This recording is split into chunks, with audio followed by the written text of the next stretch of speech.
is the culmination of a week's worth of play.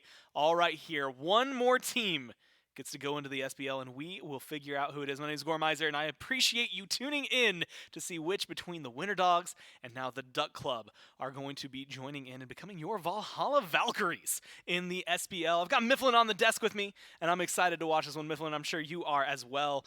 And this is a lot. I mean, Duck Club, we actually watched this team play, or these two teams play earlier in the week. There's been a lot of fun stuff that's happened, but this is the culmination of play for one team, a year-long time together, growing together, playing together at the World Championship placements for the other team, coming together for this event, learning as they go along, and making it here. Yeah, I think it is really interesting to see how quickly the Duck Club have been improving, like game in and game out, because they're going to need those improvements if they're going to stack up against the veteranship of the Winter Dogs, which is curious to say because the Winter Dogs aren't essentially the SPL veterans. I was going to say, you've got the veteranship of the Winter Dogs in terms of team play. Yes. And then the veteranship of, hey, we've just played more SPL than you. Literal world champion MVPs over here. Yeah, a lot that I think is going to rise up and, of course, showcase what they have. But Duck Club, there's been a lot of conversation about this team, and specifically what we were expecting out of them. Some people didn't even expect them to make it through Fun Havers earlier, and that was a huge deal to see them find that win. And it has been a little back and forth with them. Sometimes Mifflin, they come in and they look great. I mean, I think we have enough highlight reels for Snoopy, for Ducky, for all of them to really showcase that they do have that capability. But sometimes they've lost in the macro play. They haven't necessarily been as clean as possible.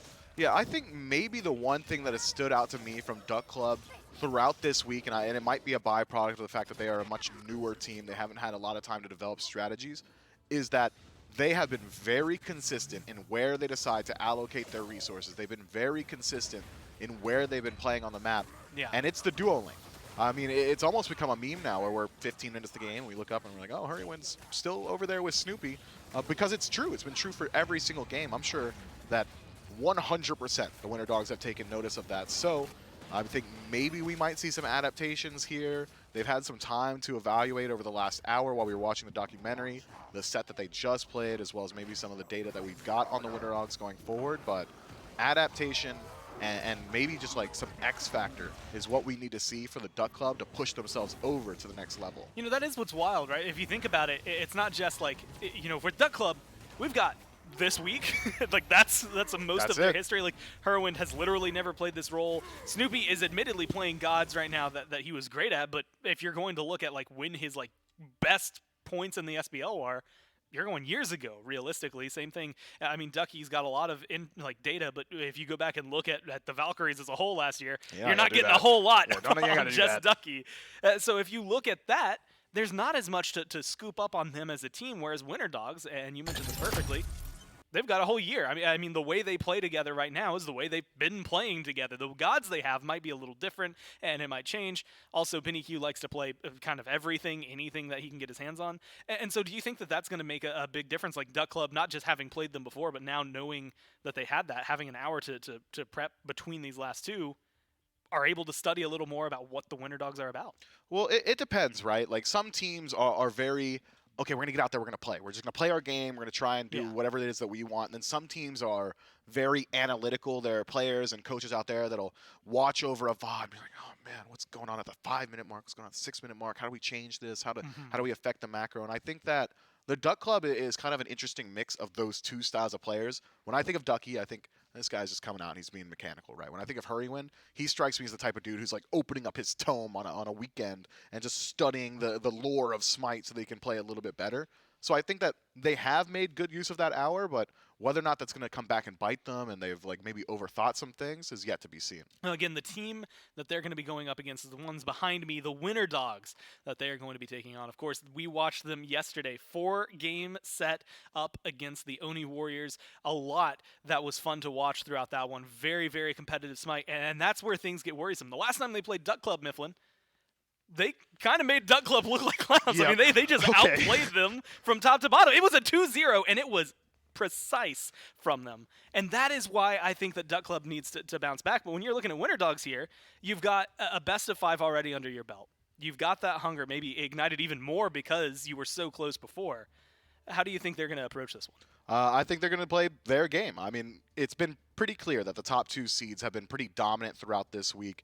The winner dogs, I'm sure, have got like all their strategies ready. They've got everything that they want to do, and it is crazy to see how much this team has improved throughout this week, because legitimately during the SEC, they were tried and true through and through an SEC team. We saw it in the style of play, the style of picks, but here this week, having some experience playing against some of these SPL veterans, the macro play specifically from the Winter Dogs has just jumped to a completely different level. These guys almost have like completely absorbed some of the play style that we've seen from the Oni homies, Oni Warriors now. Yeah, you got to upgrade them, right? Give them the respect that they have earned this week. I think it's fun. There's so many people to talk about on this one, but the guy who keeps making a highlight reel, it feels like literally every single game, is Beniku. And we talked about it. We mentioned it earlier. As much as it is fun to, the Anubis is not necessarily like a stable, typical pick, but like we've gotten to see the Merlin. We've gotten to see a lot of typical mages. We've seen some assassins. And that versatility, Mifflin, again, to me, makes this mid lane and makes this team a lot more interesting because they have so many different styles of drafts they can run. Yeah, we've seen that Beniku generally likes to keep his pick towards the latter half of the draft, unless he's going towards something a little bit more standard, like when the Merlin does get locked in, generally that's top 3.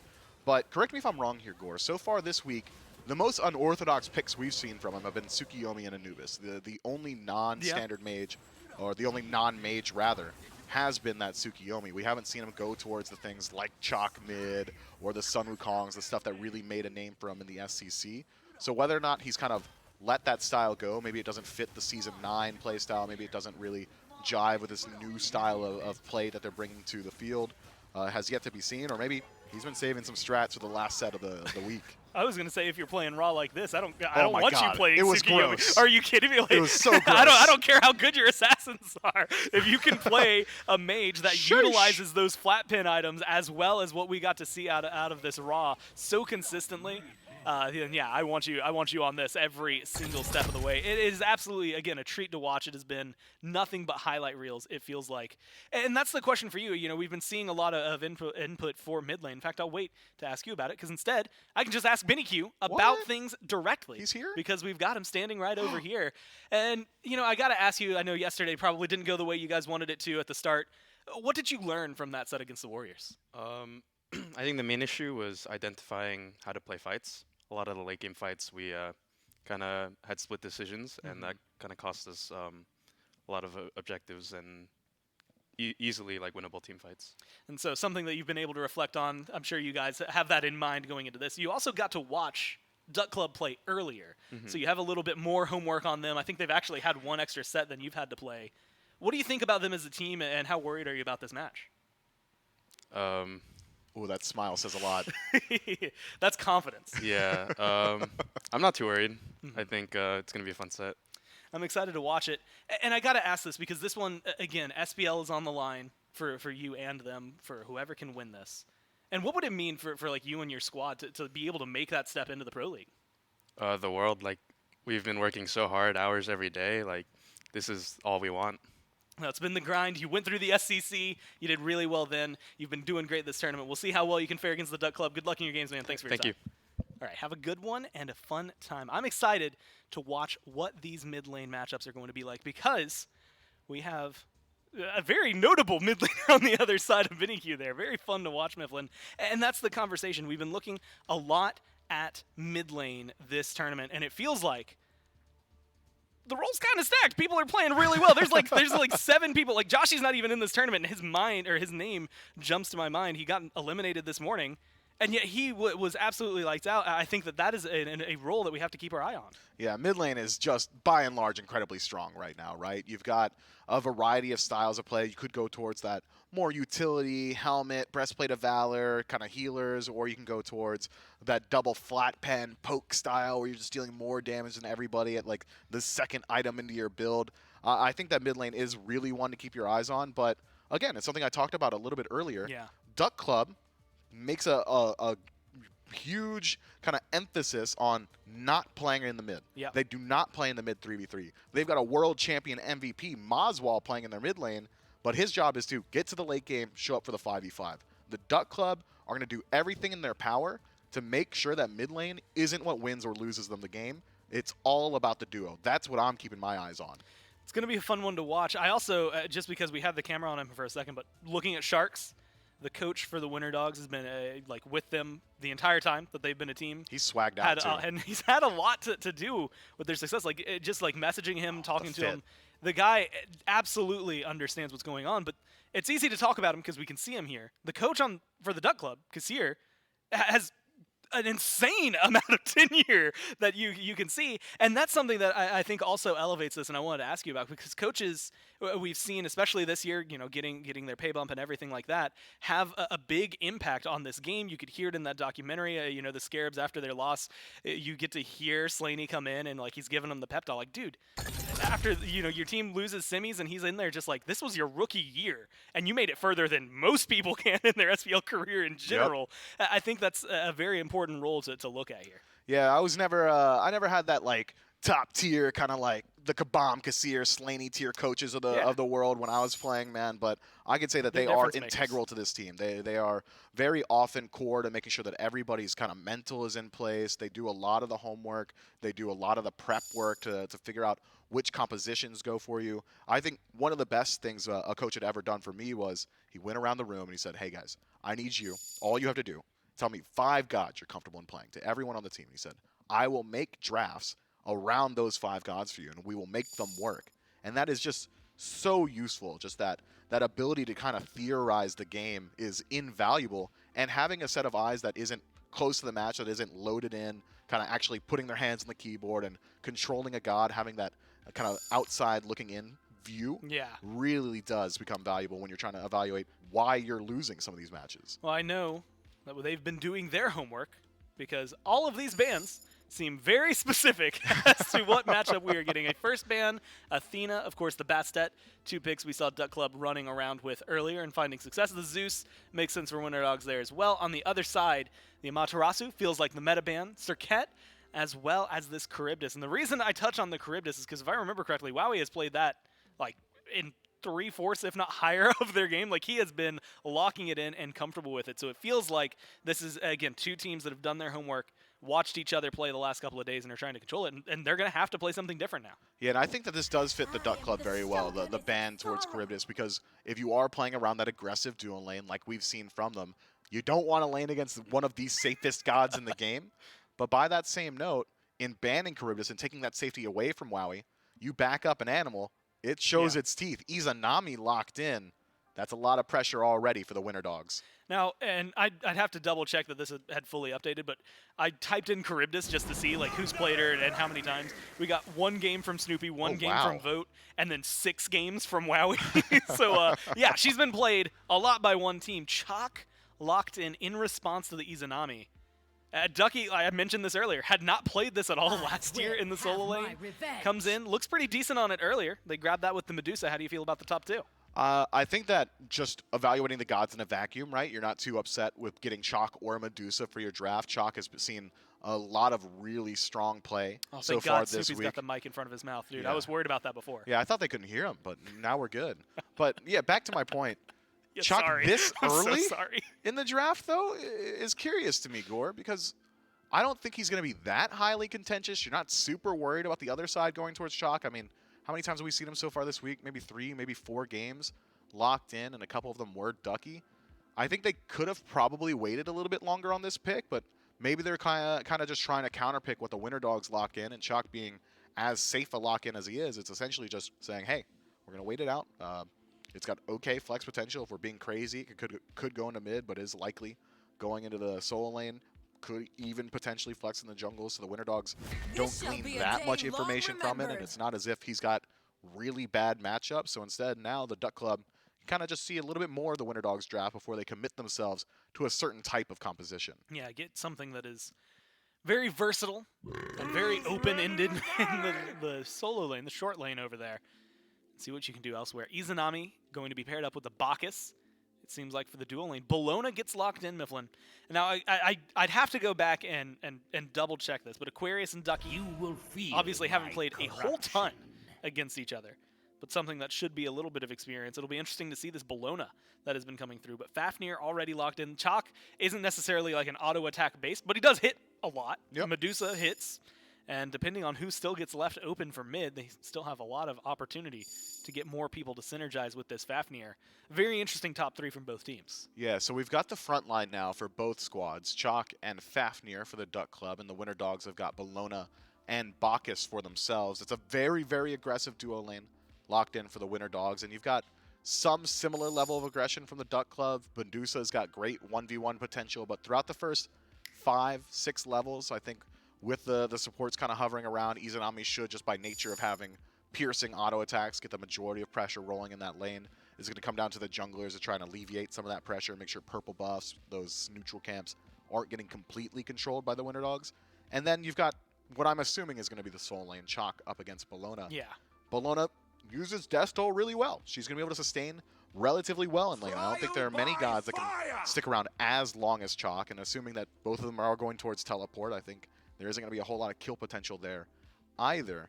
So it's going to be relative value once you rotate into these late game team fights, and I think that Winter Dogs Soul Laner Bologna is really good around neutral objectives, and Duck Club Soul Laner Chalk much better around team fights. We'll see how that shakes out throughout all of that. Catching up on the bans, each team takes out a mid laner, a mage, as well as someone that would more than likely go into the jungle. Ra, Erlong Shin banned out by Duck Club. Respect. The Hell and the Daji banned out by the Winter Dogs. And that is exactly respect, right? Ra and Erlong Shin for Beniku and Kirmi just go hand in hand, the two of them. Right now, Winter Dogs are hovering over the Morrigan. And we'll talk on that if it gets locked in. Instead, Moswall gets this Merlin, a pick that has been very, very kind to him in the past. Yeah, I think that it's, well, obviously one that he's very adept at playing, Yes. right? It's a lot of damage output. It fits that objective burn style that Fafnir is already going to help you out with.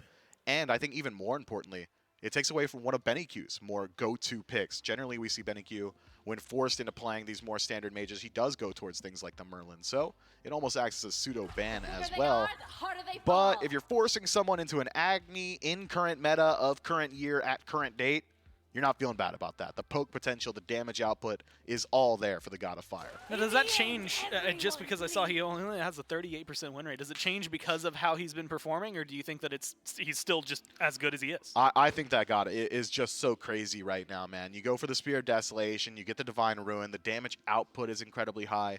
We've seen some people going towards Sands at time with Agni, but I still think he really does get a lot of value from the Conduit gem. Yeah. So I am going to be keeping track of those builds and seeing how we see Beniku pilot that God, but I am an Agni truther, man. That God is just good. Well, it gets locked in alongside the Nemesis. Other side, what rounds out the draft is the Kali. Someone that showed up once maybe this week up to today, and then all of a sudden is getting locked in for a lot of these sets. How do you feel about that jungle matchup? The Nemesis feels like maybe hands-on a little earlier, or Kali? Like, which one do you think has the edge here? Well, last time we saw this exact matchup in the last set. Yeah, Kali up against Nemesis. Kali went towards the Mannequin Scepter, immediately towards the Crusher as well, whereas Nemesis has been going like Brawler's Beat Stick in that first slot. Generally, you would say, classical Smite knowledge, Nemesis probably comes online a little bit faster. You've got the consistent ability damage from Slice and Dice. You're shredding away that defense. I'm not sure that that's the case right now. In the 1v1, not that you 1v1 junglers too often. Or a Kali ever. Or a Kali ever. That's a bad idea. But Kali wins that. If she's going towards like Mannequin's Crusher, like we've seen, Kali hits the ground running a little bit faster. She's got decent targets that she can lock down. Agni really only has that dash to escape her. Death immunity means that you don't really have to worry about the damage output that Agni has because it's a lot, but you can't die.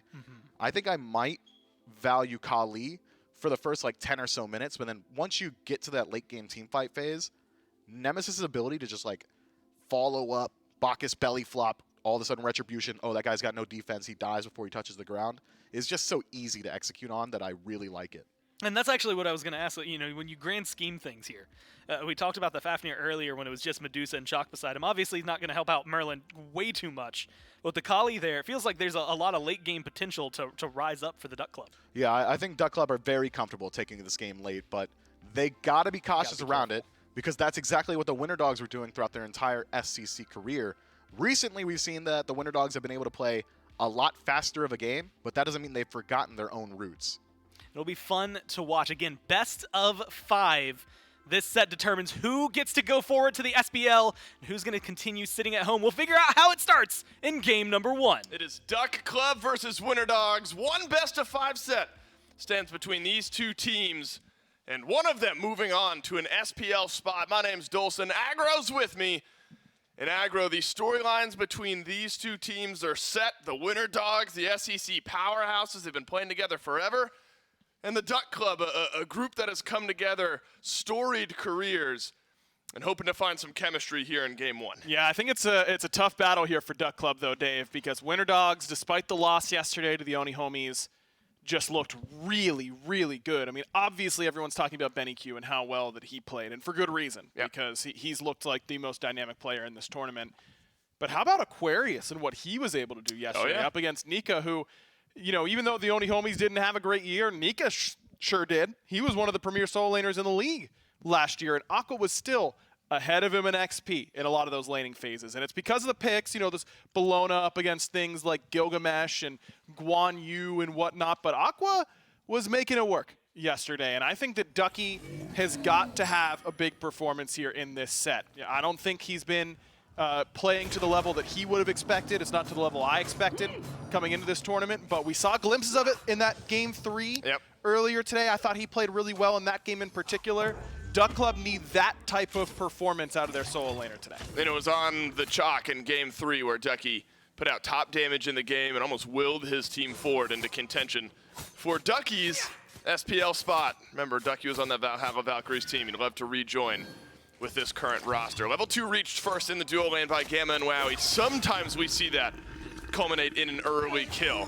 But this time, Snoopy and Hurrywind able to stay alive. And I think the duo lane matchup aggro is going to be so important throughout the course of this set. Absolutely. Gamma and Wowie, we know what they've been able to do together over the course of the last year or so. But then Snoopy and Hurrywind, sort of a new pairing with one another. Double stun in mid. Beniku, he's on the other end of first blood, but no, Luconium doesn't have the damage. Maswal doing his best to peel out for his own his jungler, Kirmi. Has a little bit of damage on the other side, but it's not to be. And in the duo lane, we will fight further. First blood over the Winter Dogs, but it's in duo. Snoopy holds the beads, gets stunned out by that belch, and it's just easy follow-up there for Wowie. Definitely a bit sloppy overall in the early stages of this game. Felt like that should have been a kill onto Beniku. Luconium just doesn't have to rush that leap. Make Benny commit to one or the other option, because Kirmi, yeah, he's going to auto-attack you a little bit, but you're going to get a heal whenever you land on Beniku with that jump as Kali. Think that he could have been a lot more patient and maybe ended up getting that kill, but instead they lose a lot of that pressure. And then this mistake over here in the duo lane for Hurry and Snoopy is not a great start. And you were starting to talk about this duo lane, and for good reason, because coming into this LAN, I talked about it a lot yesterday. I highly expect duo lane to be a key focus. I thought Hurry and Snoopy have looked like the two best players on their team this weekend by a considerable amount. Nice steal away there by Hurry for his own purple buff. But Snoopy and Hurry have been making a lot of plays, and I've really loved the way they've played this weekend. Gamma and Wowie did a great job at neutralizing them and executing their own game plan when they played earlier on this week. And when your star players aren't doing what you expect, especially in a meta where this is what they need to be doing, this is how we're going to win the majority of our games, it's not going to be easy that way. So I'm definitely interested to see it. And for that reason, I'm kind of surprised they gave Wowie this Izanami. He's been top 2 in Charybdis. They banned it away, but then they let him top pick the Iza. Kirmi on the left side of the map. Stun, I think, connects onto the person it needed to there from Hurrywind, but Kirmi has the slow. Should be a kill here for the Winter Dogs, but Hurrywind dodging out so much of the damage. The last bit connects, and it's Kirmi who answers back, but another double stun from Luconium, and Snoopy evaporates Kirmi. Gamma and Wowie will turn around the damage. Belly flop, no good. Snoopy on the sidestep. Beads used, and Snoopy will live despite Wowie dashing in. So close. Gamma just doing work right now, man, on this Baka, setting up that kill so easily onto Hurrywind. Just nice and patient with his skills. He knows that Hurry's going to have to jump eventually after Kirmi and Wowie start to slow him a little bit. So let's just wait. I'll just hold my buttons and go in there with that belly flop. Ended up missing another one onto Snoopy that would have gotten the kill, but Medusa, that passive means you can pretty easily move to the side of abilities like belly flop and juke those out. So a good return kill there from Duck Club, but still cost Snoopy his beads. Hurrywind ends up falling. Gamma 1-0-1, Wowie 0-0-2. Level 5 for both of them, whereas level 4 still for the dual lane of Duck Club. Hurrywind walks into mid lane. Beniku takes a heap of damage here. Luconium is also in mid. Slow, no good from Kirmi. Stun, no good because Beniku is quick on the beats. Destruction there. Luconium doesn't want the chase down. Kiermy without the ultimate. Looks like he'll just let Luconium go, but watch out. Gamma's to the left. Yeah, one belly flop could be problematic here. He goes for it, only hits Moswall. Moswall, no mana, won't get stunned. Hurrywent there on the answer, and it's quick. And so the Winter Dogs kind of boxing back and forth with Duck Club here in the mid lane. No kills end up dropping with a worrying trend aggro. It's a 2-to-1 kill separation, but a 2,000 gold separation right now. Winter Dogs find themselves far ahead for 5 minutes in. Yeah, I mean, they are just dominating. And Aqua just solo invaded 2v1 up against Luconium and Ducky. And he's going to continue to exert his will on that side of the map. This dual lane pressure from the Winter Dogs is just gaining them so much. And Luconium now can't even safely go back to his side of the map and get that farm for free because Aqua is just dominating in this 1v1. This is what Bologna wants to do with the Death Toll start. It's just pressure out this lane. Ducky just had to use that ultimate defensively, and he's got teleport, no beads. So once Aqua comes back, once Kiermy gets some mana and gets his first item finished, that's just an Eagles rally into an M ult, and it's all done over here on the solo side. So Duck Club really need to try and find a way to stabilize these side lanes in particular, and Luconium's farm is going to suffer because of it, because he's going to be on the defensive. Luconium might meet eyes with Beniku or Kiermy, maybe both if he's not careful, but he will back away. Luconium's been an interesting player to follow this week. You know, on a roster of high name recognition at the SPL and even Smite World Championship levels. I'll hold that thought if Aquarius is going to attempt to flank around the backside, which he will. Watch out for the Bologna Alt Eagles rally. Won't go through, just putting some pressure, forcing back Luconium and Moswall. But Luconium, I would argue, has been hit or miss, but as of late, we've started to see some good performances put together. Luconium being active up against Kiermy, vitally important here in this best of 5. Absolutely huge, because like you said, it's been pretty hot or cold for him so far. Kind of as expected, you know, rookie coming in, especially in comparison to a lot of the guys on his team. Not playing with Snoopy here in studio, I think, you know, losing a little bit of that voice you have as Snoopy forces out Wowie's dash. That's going to get the beads as well. Love that aggressiveness. That's value from Snoopy in this 1v1, not letting Wowie just get it for free because he's the Izanami with the level lead. Ducky might have to watch his blue buff fall yet again. This has been the play. Last time it was maybe a little bit worse because Ducky had to watch while Luconium was there and only Aquarius stole it away. This time, more of a rally from the Winter Dogs. On the other side of the map, though, Duck Club, they'll put some pressure on the red buff. It looks like Oracles. No Gold Fury pull just yet. Still a little bit early in the game for that. Could be a fight, though, on the other side of the pit. Moswall, low on health, low on mana, flickers away. Nice and that stun. means there's an opening for the Winter Dogs. Stun connecting from Beniku. Luconium uses the destruction early. Moswall's going to get melted through. Destruction times out, and Beniku's got the damage. The Winter Dogs, they rally around the backside of the Fury Pit.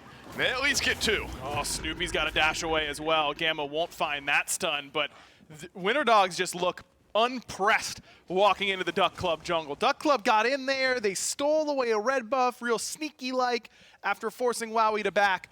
And then they just try and get Oracles on the way out, but Gamma level 8. He's 2 levels up on Luconium right now, who again, that's twice. And he played the Kali earlier today up against Funhavers. Thought that performance wasn't exactly what they were looking for either, even though they won that game. A lot of those Kali ultimates were kind of mistimed. That's 2 now in this game that he's pressed the destruction, and neither have gotten a whole lot of value. Yep. I understand why he felt like he needed to preemptively pop it, because Kiermy can blink around that corner and get the kill at any time. But he's got to understand that if Kiermy blinks on Moswall as he did, that's just the strictly better play, because where is Luconium going to go from that position? And if he just holds for the blink reaction sound, then at least he can maybe make them overcommit or maybe even survive in that situation. Just really well played by the Winter Dogs, and again, a little bit of misexecution there by Duck Club. Man, I don't know where you look right now if you're the Duck Club. Solo lane is 2 levels behind. Jungle, 2 levels behind. The other 3 roles, all 1 level behind. Everywhere on the map, the Winter Dogs feel plenty comfortable at this point here in this game. Wowie lacking beads for 35 seconds. Could be an opening over on left. Ducky avoids the stun. Looks like picks up his own blue buff at least. I mean, every ounce of XP you can get. Seriously. If you're Ducky here, and so at least a blue buff. Yeah, 23 seconds left on this beads for Wowie, as you mentioned, and that's got to be the window. You know, you've got to cash on that pressure earned by Snoopy in that 1v1. But Wowie's a veteran player, man. He's playing it smart. He's not stepping too far forward, though, right as I say it, maybe he did. Hurry wind, and Snoopy will show face. That's a dash away from Wowie. He'll go back in because Kiermy's here. Big damage out from the Nemesis. Dash away, and then Retribution onto the head of the Medusa. Gamma will belly flop over the wall. Where's the Belch? Where does he aim? Nowhere. And it looks like Duck Club will be able to disengage. No beads burnt. Late Belch. Snoopy just fine to take that one on the chin. But Gamma buying a lot of space here in the duo lane. And Kiermy's level 10. Luconium blinks in, and Kiermy goes, all right, if you want it that bad, you can have it. But you got to use a relic to get it. Just easy dash away. And Luconium gets a little bit of farm, but that's triple splitting a purple. That's not going to cause a huge dent in that experience gap quite yet. And like I said, it's this dual lane or side lane pressure or lack thereof here by Duck Club that's led to this experience deficit for Luconium. It's hard to find farm whenever both your side lanes are having a little bit of trouble. Winter Dogs aren't really pressuring duo as much. I think Duck Club have really stemmed the bleeding on the left side pretty well, but Aqua's still running rampant over here on right. Moswall isn't going to be able to get lane priority up against an Agni, especially when Beniku's willing to exert a lot of bombs. Agni's kind of as much pressure as you want him to be, and he's playing it well and making sure that that's all that matters right now on the map, is enabling Gamma and Kiermy to go wherever they want because they've got mid pressure. Snoopy's going to get jumped on and dark portaled. See you later, says Wowie. 5-1 in the kill department. Now are the Winter Dogs. You're 11 minutes in. You are 5,000 gold behind if you are the Duck Club. Maybe you hope there's some scaling potential later on in this game, but you got to survive for a little bit longer here. Anywhere Aquarius goes seems to be a graveyard of Duck Club members, and this is probably the proper call from the Winter Dogs. Let's just go ahead and force down this Gold Fury. Duck Club not nearly strong enough to have anything to say about it. There is a Pyromancer up, but no rotation from Duck Club to try to trade out. Kiermy is going to get knocked up there by Moswall, but love this pathing decision from him. Luconium doesn't even have blink, and here comes Aqua. Oh no, you gotta get this one. Kiermy will get shredded away, but a nice re-engage from Aquarius kept things interesting. Ducky is on a rotation over as well. It's gonna be big knock-up into big silence. And the Duck Club rallying behind their solo laner. Beniku wants nothing more to do with this, so he'll dash out as well. Moswall burns down Aquarius for the second kill here in the mid lane, and signs of life from the Duck Club. I love the pathing initially from Kiermy, but he keeps going north. Instead of coming back down towards Aqua, he backs himself into this corner right on that tier 1 tower line, and that makes it really hard for the rest of the team to get to him. I wonder if Duck Club considered going straight for the big fire. No frenzy. And I think if they had that frenzy, I would have been tempted. I hate this call. It's either big fire or no big fire. You can't just tell them, oh God, oh, we're around. You know, we mean it. They're gonna pull off, right? Certainly they back away. I mean, I look at the health bar there. Might have been just enough time to get it done. Moswall, if he didn't flicker away, would have taken a big chunk of damage. Yeah, you've just got to hope that they assume that you're just on Pyro. Right. That's the call. And I think a lot of teams do just assume that you're on Pyro in that instance. But, you know, you can't pull Pyro and then maybe they won't check it. You know, teams just don't fall for that anymore. Moswall, be careful, as Kiermy was close by. Didn't have ultimate. Might have been difficult to lock down Merlin in mid. So Moswall will survive. At least getting something, though, are the Duck Club. The recent fight went in favor of Duck Club. You shrank down that gold gap by just about 1,000. But it's sort of this re-push now where the Winter Dogs might be able to expand out that gap a little bit. Low health on the left and right tier 1 towers. And you're starting to get to some of those mid-game power spikes here, Aggro. Yeah, some flat pen finally makes its way into Beniku's build. Wondered if anyone was here behind Gamma, but no, just being annoying. He goes Chronos Pendant, and he'll need more than a Chronos Pendant to survive when Luconium has found an opening, and it's been a quiet game from the Kali, and Beniku is gone for 35. That's big, and got his beats. That's a huge play from Luconium, and that's exactly what Duck Club needed. They need another window, because as it stands, yeah, they got a couple kills in mid, they got mid tier 1, then you check the scoreboard, they're still down 5,000 gold in this game. They're still behind in experience, but now you've got another window. That's 140 without Beniku having beads. And Luconium, all it takes is one jump in and a stun. All it takes is one hammer from Hurry. And you can start a CC chain that will prove to be lethal for Beniku. Where's Kiermy going to path here? Seemingly anywhere he goes is okay, right? Yeah. Just the way that this Nemesis has felt so far. And so Snoopy will just have to watch this push in from the Winter Dog. This tier 1 is an afterthought. You talk about like scaling, things like that. Of course, it's there for Kali. I mean, both hunters will scale as well. But it's not like a late game Izanami isn't gonna, you know, output similar damage to like a late game Kali, right? I mean, you're hoping that Luconium will sort of shore up this 2-level deficit, things like that. But there's threats on the other side as well. As Maswal, I think, has similar potential, right? This Merlin, you get flat pen early. Something else in what looks like the Chronos Pendant tree at some point, but to wait and see where Maswal goes. Take a look at this net worth chart in the bottom left of your screen. Wowie up top, as expected, 9,100. Look at where Snoopy I was is. trying to find him. He's down 2K individually right now. Wow. And that's obviously a really bad position And the gold lead is like 4K. But the gold lead's like 4K. And so you can take this a couple different ways if you're in Duck Club. If you're a glass half 5K, full type of person, you can go, oh, well, as long as we're not fighting around Wowie, or if we can shut Wowie down and give that kill over to Snoopy, this lead isn't that bad. You know, being down 2,000, 3,000 gold at 15 minutes, again, not ideal, but certainly better than the current situation they're in. And if you're the Winter Dogs, all you have to say is, okay, Wowie just needs to play safe. We need to make sure that he's not going to get ganked, or we need to make sure that if we are going to fight, Wowie needs to be here and be protected, because that's where a lot of this lead is. So Winter Dogs can really play around it. Duck Club can play around it. And it's interesting to me that Snoopy isn't even going back to duo right away. He doesn't really need to, because this wave is going to take a while to push. But where do Duck Club go, and subsequently where do Winter Dogs try and exert this pressure? Because Gold Fury's up in 20 seconds. That means Wowie's going to be a part of the fight, whether Duck Club want him to be or not. Yeah, unlucky if you're Duck Club that happens to be where the Fury spawns. Luconium like evaporated Beniku a little bit ago. It's a lot of damage. Maybe there's a hope. But his beads are up. That you can jump on top of either Beniku or Wowie, but both beads, both Aegis on both carries. It's going to be difficult, especially into a dark portal anyway, to get a lot of that off. Looks like the Duck Club are happy to show some face here, though. Avoiding early burst and poke damage from Beniku is going to be so important here from Duck Club. You can't walk into one of these fights with one of your carries already chunked down to half HP, but Beniku insistent on being obnoxious as the Winter Dogs pull the Primal Fury. Hurrywind around the left. The rest of the Duck Club rallying behind it. Frenzy gets used here. Hurrywind jumps in and the Winter Dogs secure the Primal. Transformation from Hurrywind buys them some time, but time has run out. And Beniku is the one controlling the clock. Big ultimate from Ducky, though. Catches out on the rest of the Winter Dogs. Destruction from Luconium. Gets the kill. Out goes the Kali. 1-for-1 trade. Both supports are gone. Oh, Ducky with the juke goes all the way back behind with the Torrent, but Beniku is ready for him. Has a little bit of damage.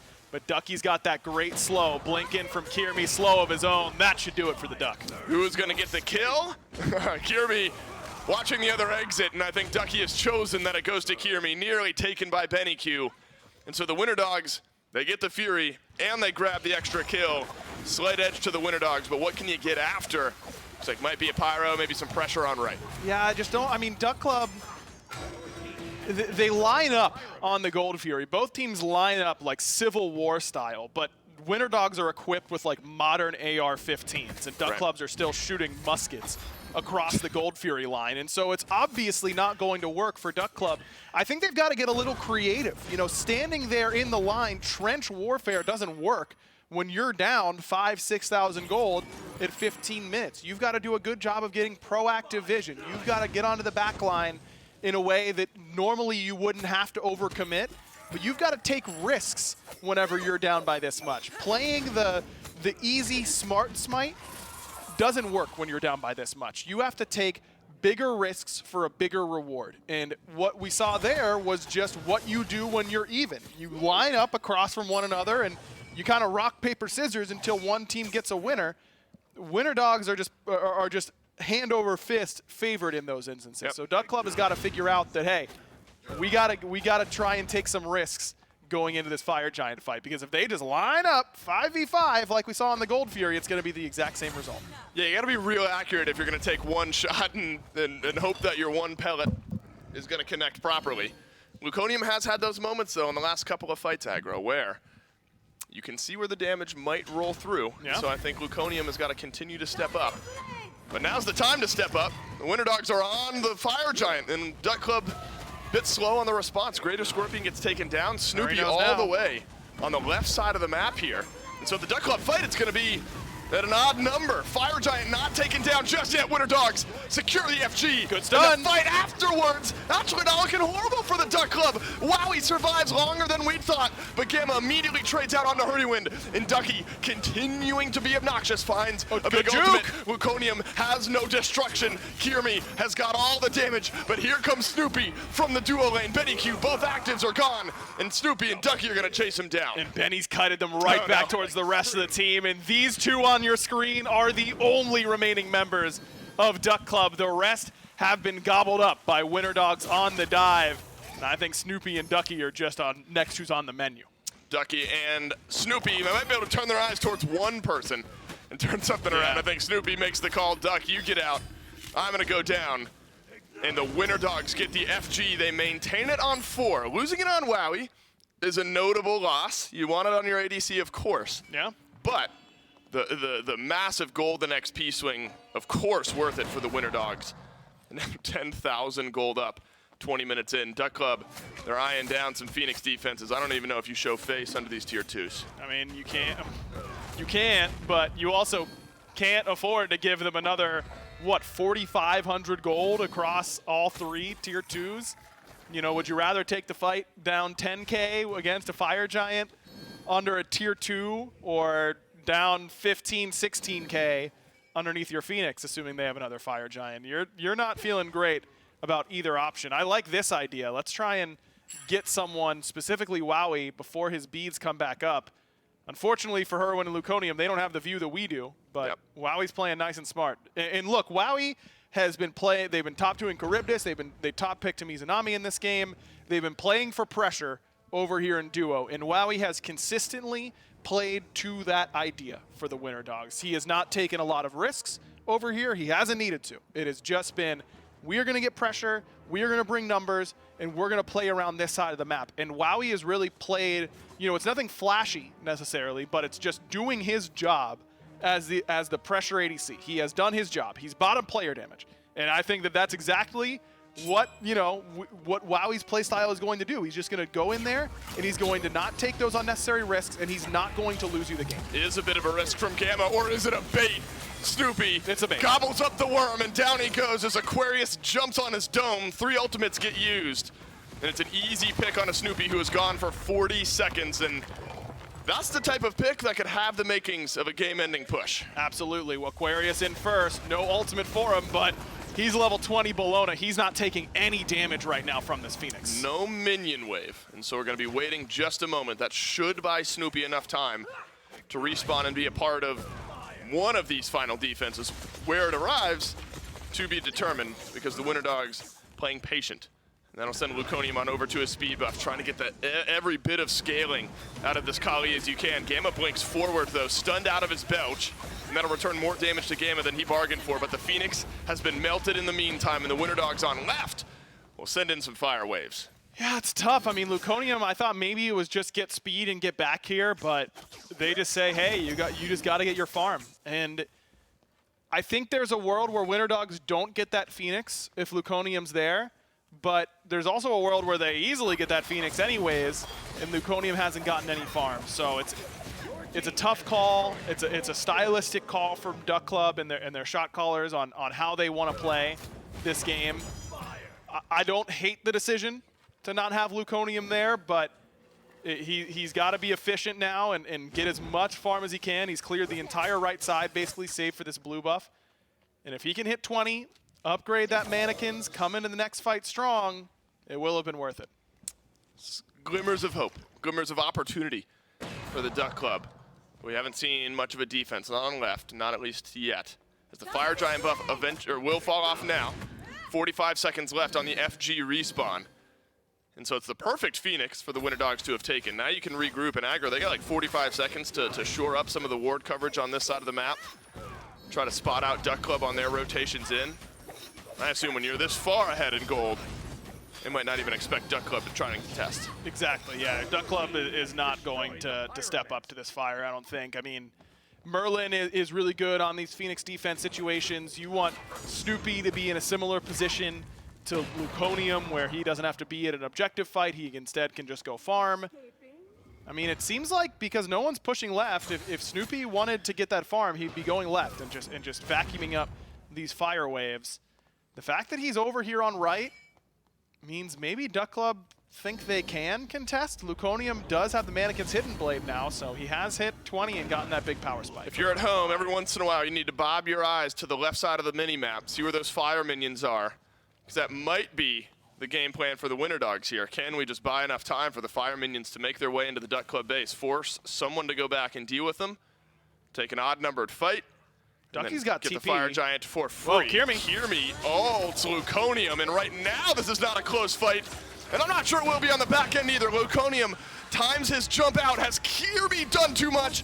He has. Moswell finds an opening kill, but have Duck Club walked too far forward for their pick. That's huge, and they don't even go to fire. Instead, they're taking the fight, and Ducky's got a huge knockup. Oh, that's why we love Chalk. We get into the back line and we disrupt. But a big Intoxicate from Gamma chunks down a decent amount of damage on Duck Club. That Divine Ruin worth its weight in gold for Gamma. And that'll slow down the onslaught from Duck Club. There's a difference, though, between a fight that opens you up to going to the Fire Giant and a fight that just delays the Winter Dogs from getting the Fire Giant. Which one this is remains to be seen. I don't know why Ducky's over here on right. Why is Snoopy the one defending these fire waves? Ducky's got TP.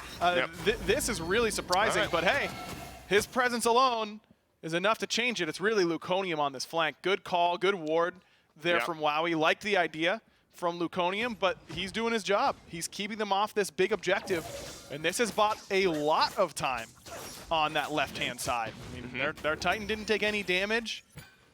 This is good for Duck Club. They're scaling, baby. They've got the Merlin, they've got the Kali, they've got the Medusa. They're much closer to winning now than they were 8 minutes ago. And level 20 in the jungle, mid, and ADC. Ducky will be there shortly. Ducky continues to play an aggressive brand of Smite that has forced the Winter Dogs into awkward positions.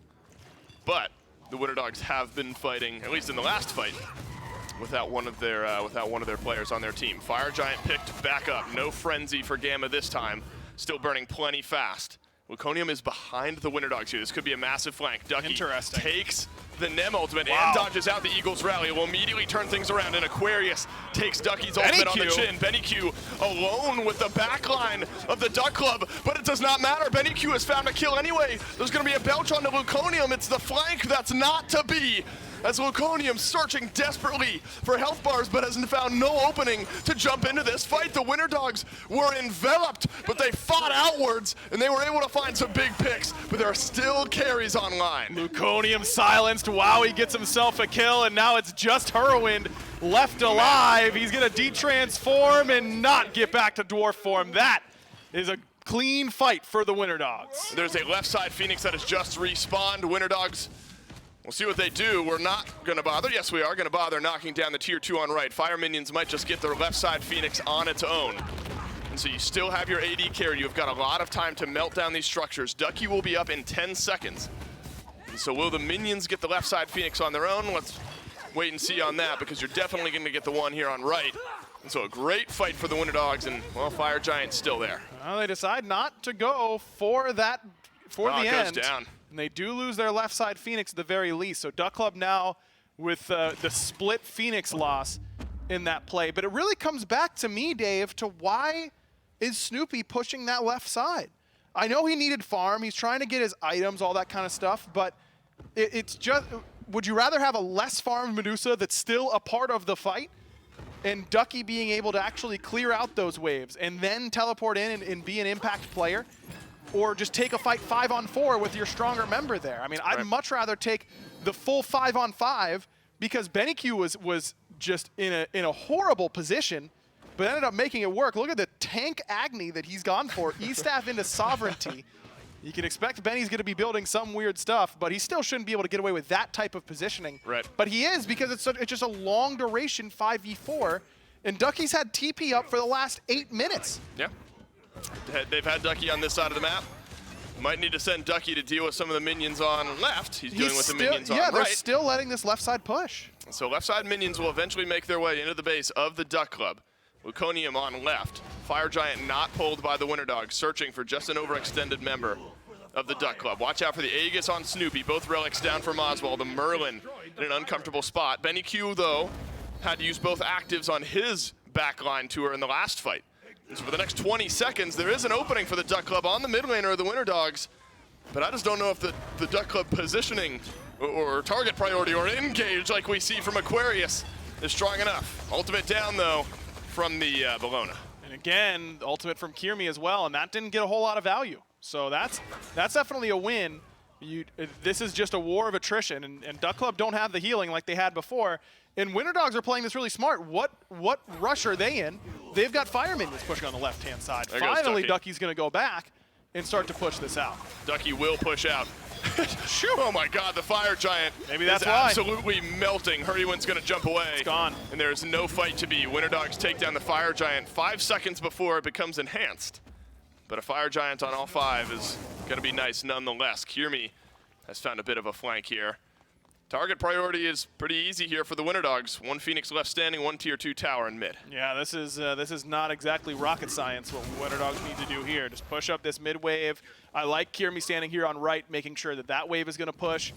Left side barely got pushed at all, so they end up losing this long poke war, and that Agni's very good in those situations where you can just use his range damage as a pseudo initiation.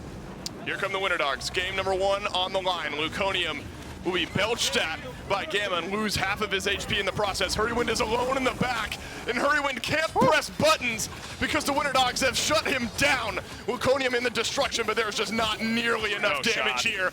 The Winter Dogs are routing the Duck Club. This one out of contention for a while. Winter Dogs walk into Duck Club's base, and they'll take game 1. Yeah, that one was not in question for very long, it felt like. The side lanes just dominated in this game for the Winter Dogs. Beniku did his thing as well. And Gamma, how about his performance? 2, 1, and 13, a part of 15 of the 20 kills in game 1 for the Winter Dogs. Felt like this Fafnir pick did not end up working out super well. It's the matching shirts for the duo. That's been Wowie's lucky shirt forever, man. I feel like that guy's always wearing flannel when it came to LAN games, and clearly Gamma is right there with him. And Wowie's probably just saying, hey, fellas, just keep playing around me. Just keep getting leads over here, and we will continue to bully out this team. Feel like this Duck Club squad has got to try and get some more pressure, particularly in mid. I think Merlin is great when you get to the late game. I mean, Moswell was doing a ton of damage by the end of the game, but by that time the game was already out of hand. Right. Got a draft for pressure. I like the Charybdis ban. If they're first pick, they can just take Izanami, but if they're second pick, I think they have to ban the Iza as well. Winter Dogs, the team who was in the winners finals yesterday and fell out to the Oni Warriors. They grabbed game 1 here over the Duck Club. 2 more, and they'll join the SPL. Game 1 comes to a close. We'll be right back for game 2.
What do you mean? What do you mean? It's just funny. Chat, I said we've been super busy, and Gore goes, yeah, super busy. Yeah, Like, we've been busy. Super busy. Well, yeah, this week. That's what I'm talking. Oh my God. I didn't know what the time frame was, so I was just having fun, man.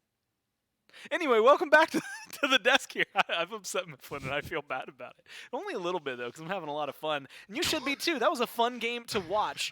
Winter Dogs end up 1-0. I also want to throw this out there just so everyone is aware. Make sure you stay tuned. Towards the end of the broadcast, there is a big SPL announcement. It's going to happen at the very, very, very tail end. So you have a good reason to stick around for everything. Even that pesky last post-game desk. I know you're closing out a little bit before that. We get it. I understand sometimes, but realistically, you have a reason to watch. Anyway, Mifflin, that's a monumental win for the Winter Dogs, I want to say. I mean, early on, it feels like they got good control over in the duo lane, and that helped solo lane got a good lead, and they just played from the outsides of the map in. Yeah, it really was like side lane chasm in game one. Early aggression from both sides, specifically Gamma and Aquarius. I feel like the front line of the Winter Dogs were just creating so much space. They were initiating fights properly. We even saw that the peel was really strong. Very often, we'd see kind of like Luconium work his way into the back line, and then everyone on the Winter Dogs like, what if you weren't here? And then they made sure that he wasn't anymore by removing him from the map. I was just very impressed. And it's specifically Aquarius as well. Ducky was kind of getting bullied from like minute 0. It was pretty quiet because, again, Duck Club really likes to play around the duo, so that's where a lot of the conversation was centered on the cast. But I looked over and like, Ducky's 3 levels down at almost all points of this game. Yeah. Blue buff was getting invaded consistently. I think if anything, the Duck Club can either double down on their strategy and continue trying to jam pressure into the long lane. If they're going to do so, I'd like to see them pick something a little bit more aggressive in their composition. Or they need to make some adaptations. Play around who I would consider the star player of this team, Moswell. It'll be interesting to see if they do make those adjustments because, like you said, duo lane has been a huge deal for trying to get, specifically Snoopy ahead, Herwind ahead, but Moswell has been accomplishing a lot, and if you can pull World's some of that MVP. pressure, or at least attention away from the duo lane, then maybe something different is going to happen over there. I just think this was wild. I mean, again, watching this, you can really see, despite any skirmishes that go on, we saw this a lot earlier in the week as well between these two teams exactly, you can take the Winter Dogs into a scrap, and then they come out and they're somehow 5,000 gold ahead of you. And then the next time you scrap, all of a sudden they're 10,000 gold ahead of you. And it just continued on that route throughout all that. I mean, you can look at that just in the gold numbers here. The lowest I see is the 16K, and that's higher for Gamma than everyone on Duck Club. Yeah, just the macro farm really was favoring the Winter Dogs. They were choosing their fights incredibly well. Damage output, though, worth noting, top of the charts, it's Moswell. That guy was holding it down in the mid lane very, very well. When the world is burning around him, he says, well, I'm going to do what I do best, and mid laners do damage. And honestly, if anything, it furthers your point that you should probably play around that That guy. guy's so good, bro. Like, it blows my mind that they legitimately leave him alone. Moswell gets, like, 0 help for the first 15 minutes. It really is just Herwind and Snoopy holding it down in the long lane. Well, maybe a difference of direction. Luconium potentially going to play around their mid laner this time around. There were a lot of dual lane ganks again, and then, like you had mentioned, solo lane fell a little bit behind. Ducky is, I want to say, like, it's a mean way to say it, but after last year, I think it makes sense. Not necessarily unused to being behind in gameplay in terms of level and things like that, but mechanically, he is capable of fighting even despite that deficit. In fact, we saw it a lot last year, and I think we are still in store for that so far. But Aquarius has to be feeling confident after a lane like that. Same thing for the rest of the team. I mean, you can see it, the air in the booth seems to be a lot lighter on that side as opposed to what we're seeing out of the Duck Club. Is it legitimately just darker in the Duck Club's booth? Like, that is ominous. I don't know. Maybe I can't imagine. I've been in there. We know those booths. Like, the lighting in those booths are pretty good all around. But it definitely does feel like that. Maybe it's just like Ducky's outfit. He's wearing all black. Completely aside. Well, is wearing all black. Also just looks really cool. Yeah. In general. I like the headband. And I'm getting sidetracked Are here. we just fanboying? Is that what we do? But Ducky's a cool dude. I think it's very easy to say that, and a lot of people will agree. Fan favorite, despite the fact that he was on 2 of the most losing teams in SPL history. And that's wild to be able to accomplish. Yeah, and he's the titular Ducky of the Duck Club, right? Yeah. Like they named the team after him for a reason. I like how you looked behind you to confirm that they actually are Duck Club. Like I was lying or something. I keep forgetting. Well, like it could be Snoop Troop, Duck Snoop Club, Troop, Duck Club. the Luconium Pandemonium. That's just you. That's just me, but I still think it sounds cool, and I'm going to stick with it. Either way, we'll see if they can adjust here. In game number 2, again, it is a best of 5, and we've mentioned this, worth talking about. If you win game number 1 and game number 2, statistically, You win game 3. you win the set. Maybe not always game 3. You do win the set, or like though, 4 or 5. most of the time.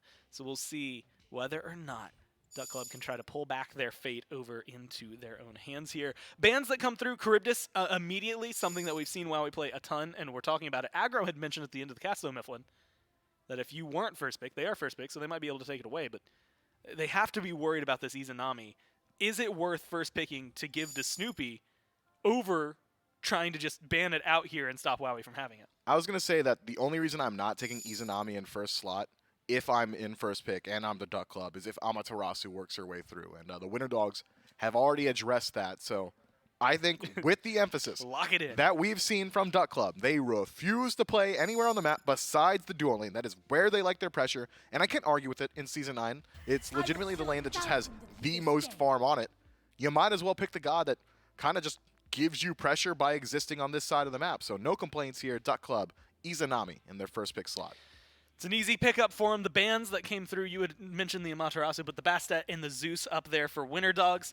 And then on the other side, Duck Club got rid of that Charybdis, the Bologna making her way up there, and Cirquette once again. So it's going to be a change-up, at least for a few of these gods on the Winter Dogs now that they've had to address that. Wowie is the one that is maybe going to be the wild card. We've seen him play at the highest level and pretty much anything he wants. Fenrir, though, is what is actually locked in. And so we can look at this, and something that we can discuss about it. He's been seeing a lot of support play. With a Bacchus alongside him, does not feel like this is a Fenrir support. No, so I would say you're probably taking it into the jungle. I have seen a couple of players play it in the solo lane, and it does work relatively well there, but much more consistent out of the jungle. Has a lot more presence on the map. You can use that Ragnarok to burn beads a lot more consistently from these priority targets as well. So I think the Winter Dogs, you know, they can say, hey, it's a flex pick, but I just don't think it is. And we haven't seen a lot of Geb this tournament. At the end of last year, he went from kind of okay. It was specifically he got the damage change on his ult, right? Where it actually dealt damage, not just percentage. And so it does that plus the percentage. Yep. And so he jumped up into the meta, became a first pick, first ban for a lot of teams. Did not translate that easily into Season 9, but they lock it in here. Is it just because of the CC that's on the other side? I mean, it has a phenomenal matchup in Fenrir. All of a sudden, if you're not the one getting picked up, nobody's getting picked up because of the Stone Shield cleansing you out of Ragnarok. You can at least immune out the stun from Bacchus as well. Knockups can't really be immune once you're in the air. Oh, no. I love it. Yeah, that is some win condition stuff for the Winter Dogs. They've already got the setup. Not that he needs it, clearly. He doesn't even need vision to hit his Searing Pains. Beniku is a monster on this pick. So I think I'll talk about the other side because we've got so much data. Wasn't it also Kirmi who just blind jumped over the wall as yeah, Fenrir? Yeah, these guys are weird, man. Dude? Not that he blind jumped over the wall. He blind jumped over a wall onto an invisible target. Yeah. Who had traveled a good distance. It's not like she just went invisible and he like jumped on the clone. He like just like hard read. Exactly. I think it was Dardes where Dardes was, right? That is nuts. It's literally the meme, like all the numbers flying around calculating. If I heard the audio cue over there and I jump here right now, I'll land on him. And he was right. The Duck Club, on the other hand, this is a different look at Hurrywind, assuming that it is Geb support, and I'm not going to assume it's going anywhere else. Yeah. This is a very passive support. You do have decent kill pressure once you tick over to level 5. Good slow from the rollout, knockout from Shockwave. But generally, when I think of Hurrywind in support, from the data that we've got this week, what comes to mind is Atlas. When we think of the Cirquette, I've thought of the Fenrir, I think of the Bacchus, just these aggressive, very aggressive, in-your-face style picks. Geb is not that. Geb is a facilitator in your backline, just playing around Peel. So we'll see if Hurrywind's got that style of play available to him, if it's something he's adept at doing. And then Athena, every single time it's been locked in for the Duck Club, has gone to Ducky. And catching up on the bans, I want to talk about that Athena, but I'm going to have to get back to it because I want to get these out while they're there. Zhang Kui, Agni, banned out by the Winter Dogs. It is the Cerberus Medusa on the other side from the Duck Club. The Athena, though, something that has not only, like you said, very often and pretty much only gone to Ducky in this matchup, but it has been a pretty big win condition for them. I know he's been getting that one, I think, Breastplate of Judgment alongside his ult, jumping into the middle of the fights, and then just kind of being like, what's up? I'm here. Let's go. I'm here, and you guys are doing less now, right? That's the entire strategy. But the Winter Dogs have seen it. They've seen it plenty throughout this week. The win condition around it is that Ducky kind of just like proxies lane, goes for wild invades, and then the second an enemy shows up to say, hey, you're not allowed to be here, he ults out, or he likes to ult over towards the duo lane and kind of join the rest of his team because they love playing there, using persistent teleport just to get back to his own lane and not really missing out on a whole lot of farm. But we've seen it. We've seen it a whole lot. I don't think the Winter Dogs are going to get caught off guard, so I am curious to see how well he's able to perform on it. It is fun to think about that with Athena ult and a teleport, you can technically, you ult across the map, then teleport back to the map. You don't miss virtually any farm, and you get to be a part of the fight. You get to do a little bit of everything if you have that matchup. And again, it's probably going to Ducky, so I expect we're going to see stuff like that. I think Dave was mentioning it, but the last time we saw him playing this, especially I think it was yesterday, there was a lot of, I'm going to go steal your blue buff, and then I'm just going to ult out of here when you decide to jump on me because I got what I came for, and we're good. Cupid now locked in, and I'd have to look up all of the release dates, but that is a very old team on the winter dogs. Every single one of those gods has been around a while. Yeah, I think maybe the oldest god or the newest god is Fenrir. What was that, like 2013 I think maybe? everybody else was in release, I want to say. Everybody else is the first 20 gods released in Smite, but let's talk about this Cupid for just a moment. Let's go into it. This is a pick that Wowie has been playing forever. Back when he was on Obey Alliance, he was locking Cupid consistently. It's a pick that really does bring a lot of kind of just facilitator to your team fight. You got a lot of healing, you got the flutter, giving your team a little bit more attack speed, great space control with Fields of Love, essentially a no-play zone. Once it's dropped, you don't want to be anywhere near it. Probably gets a little bit less value now in Season 9 because of how strong some of these Heavenly Wings upgrades are, which means that you just completely ignore the slow from Cupid. But I like this pick in general, especially considering how comfortable and how tenured we know he is on it. Kleena, Hell were the response from the Duck Club. Round out their 5. So you've got 2 really massive Guardian front lines that are going to have a lot of setup, a lot of clear, a lot of save for you overall in team fights. Iza, Kleena, and this Hell coming back. Last time around, this Hell was cleanse central. It feels like she's going to be decent here, but how do you feel about the 3 carries on the side of Duck Club? The carries are just fine. Izanami's going to establish pressure. Kleena's going to have a lot of pressure onto objectives with tearing the veil, and then Hell similarly is going to help you out a lot around these neutral objective fights that go a little bit long with all that healing, and you can match some of the healing that Ra and Cupid are going to be providing. I think very interesting is that the Duck Club probably aren't getting hit by Ragnarok ever. You had Stone Shield to immune it beforehand. Now you've got the cleanse from Hell as well. That is going to be very hard for this Fenrir to work through all of that and beads and CC immunity on some of these picks. I was going to say, it feels like it's a good luck getting the beads out of anybody here. And that's a question I actually want to pose to you. When I see Cupid, specifically Cupid ult, Fields of Love, when we talk about this, there's the mez or stun, whatever it is at the end of it. It's a mez. That's massive. But when you used to talk about countering it, it was always going for things like sprint. So you just get out of the circle faster. You don't take any of the damage, don't get mezzed at all. Is that something that you could see Geb potentially picking up? Since they have the shield, like, do they have to worry about CC for these front lines enough that he has to worry about like a selfish relic? I'm not sure. Like, you definitely want Blink on this Geb because you can then kind of have like toss between the Athena and the Geb, the kind of the role of initiator. You can either have Athena be dashing and taunting consistently, or you can have the Geb Blink Cataclysm. I think that's just core on this god. Yeah. But outside of that, because there's no walls on the other side, you might see some version of Heavenly Sprint picked up, but also Girdle is incredibly strong right now. Girdle is incredibly strong. Belt of the Berserker. Also Belt of, Yeah, it just eviscerates objectives. So I'm curious to see it. Cupid Ultimate is a threat, but I don't know if it's as massive a threat as we need to be concerned about, especially with like Stone Shield and Cleanse as options to get somebody out of it. We didn't touch on it. The Nemesis was there at the bottom. Maybe we'll talk about it a little bit before we get into the game. But before we can get into the game, we're going to have to go to a quick break. We'll be right back with game number 2.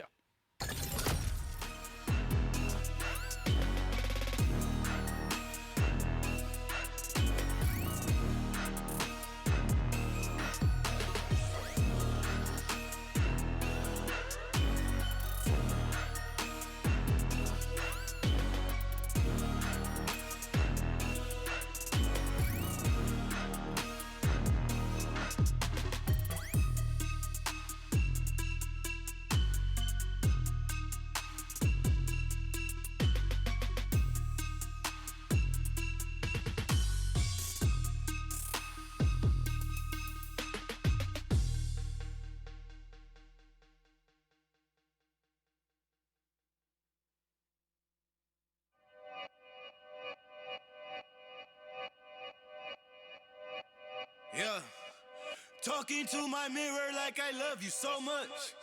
Curving on my critics like I heard you, so what? You can't kill my confidence, I think I'm the man. Tally all the I ever gave on my head. Lately I've been living like I can't take a loss. They ain't wanna help me, that's what made me a boss. You can't kill my confidence, I think I'm the man. We don't give a that's what they don't understand. Back again like flu season, I broke records while loose leafing. I'm coming down my roof, leaving, don't give a I don't care. Did the by my lonesome, no wonder now I'm on one. No shortcuts on that long run, all I really want is my share. Get on my god, on my totem is nothing. In the discussion, all them feelings, I throw all my pain on percussion. The disgust,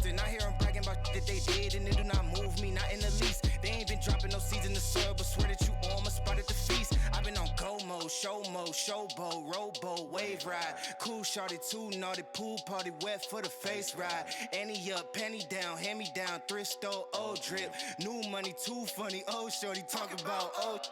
I'm on they now, can't get a pass now. I'm a cash cow, keeping it brash now. It's trash now, I'ma spaz out. I've been killing my lows and living on highs. You see in the sky's the proof. You could just see in my eyes that there is no lies. I cannot disguise the truth. I've been duck dog, getting in my new merch, color duck sauce on the new couch with my chucks on. Get the on with that hate. I'm big cool on the small chat, cause I know now that I'm all that. Got a hawk guy on the ball cat, get the out of my face. Talking to my mirror like I love you so much. Curving on my critics like I heard you, so what?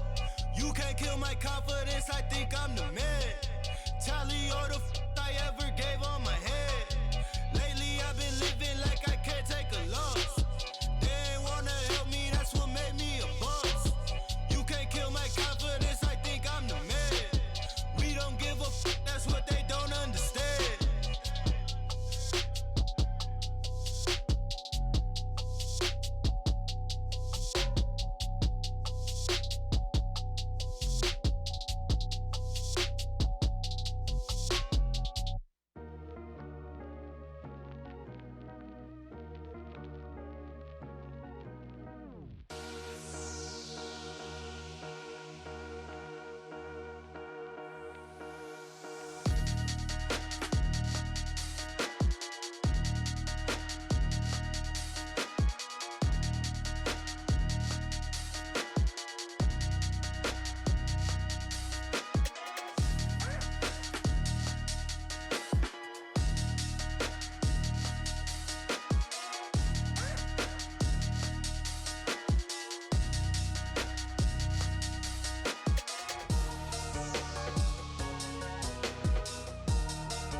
Welcome back as we get ready for game number 2.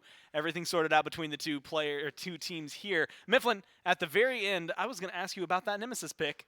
And it was for the Winter Dogs. I had to go back and recollect, and by go back, I meant I looked behind you to remember who was second pick here. How do you feel about Kiermi and this Nemesis? Yeah, I'm a huge fan of Nemesis, man. I mean, she just has great defense shred. I think when you've got frontline tanky targets like an Athena, like Geb, it's just going to work out. And with the CC lockdown, I mean, we talked about it in the a set earlier today. Bacchus knocks them up. Nemesis removes the defense. They don't get to touch the ground. That's going to be the combo more often than not. I feel like in Season 9, her scaling comes a little bit more quickly as well. I've been very impressed with what we've seen from Nemesis so far this week. So why not keep going with it? So high hopes here for the Winter Dogs. For a living, at least really. What you're feeling. But yeah, that's a good song, you know? Thanks. Nailed I wrote it. Awesome. No, you didn't. Okay. I don't call you out for your lies. Because I don't lie. Oh, I'm sure. Yeah, okay. Yeah, that's real likely. That's a lie. Maybe that was a lie. I Yeah. probably do somewhere. Either way, man, you ruined me, man. You ruined me. Winter Dogs are up 1-0. If you had to look at this, Duck Club, Winter Dogs, who do you think has the stronger draft in this game? Duck Club's got a really hard to execute on draft, man. I mean, Geb right now is kind of sacrificing a lot of your aggression throughout the early game. Izanami doesn't really synergize super well with it. I mean, there's decent CC lockdown. Yeah, I'll give it to Winter Dogs. We'll see whether or not they're going to be able to take up the 2-0 lead, or if the Duck Club will tie things up here in game number 2. Can the Duck Club execute on their high execution composition? That's the question. Or will the Winter Dogs' clean play style drive us home? Aquarius, I want to start there, Aggro. He started off game number 1 with an onslaught. He's going to start off game number 2 on a pick we don't often see over in the solo lane. Aquarius is going to be piloting that Fenrir. Yeah, look, I mean, I'm in agreement that Fenrir is good. Like, we should see Fenrir in most games right now at a high level. That makes sense to me. Is he so good that it's worth putting him in solo, a role where he can't really clear the wave very well? I think it might be, in this game in particular, because Sure. Ducky's not going to pressure you out of lane on Athena. That just shouldn't happen. You know, you've got good in-lane sustain. I assume he'll max Thieving Howl. And if Ducky doesn't go beads, which he didn't, then all of a sudden he has to really respect every single jump stun you do, because it's really easy to get him killed otherwise. So in most instances, you know, if this were Fenrir solo lane up against Bologna or Chalk, you know, the other things that we saw in the game that we just saw, no, I wouldn't say that. But in this instance, sure, why not? Frenzy Snoopy's popped dead. by both 80 or by both supports, and Snoopy's just dead.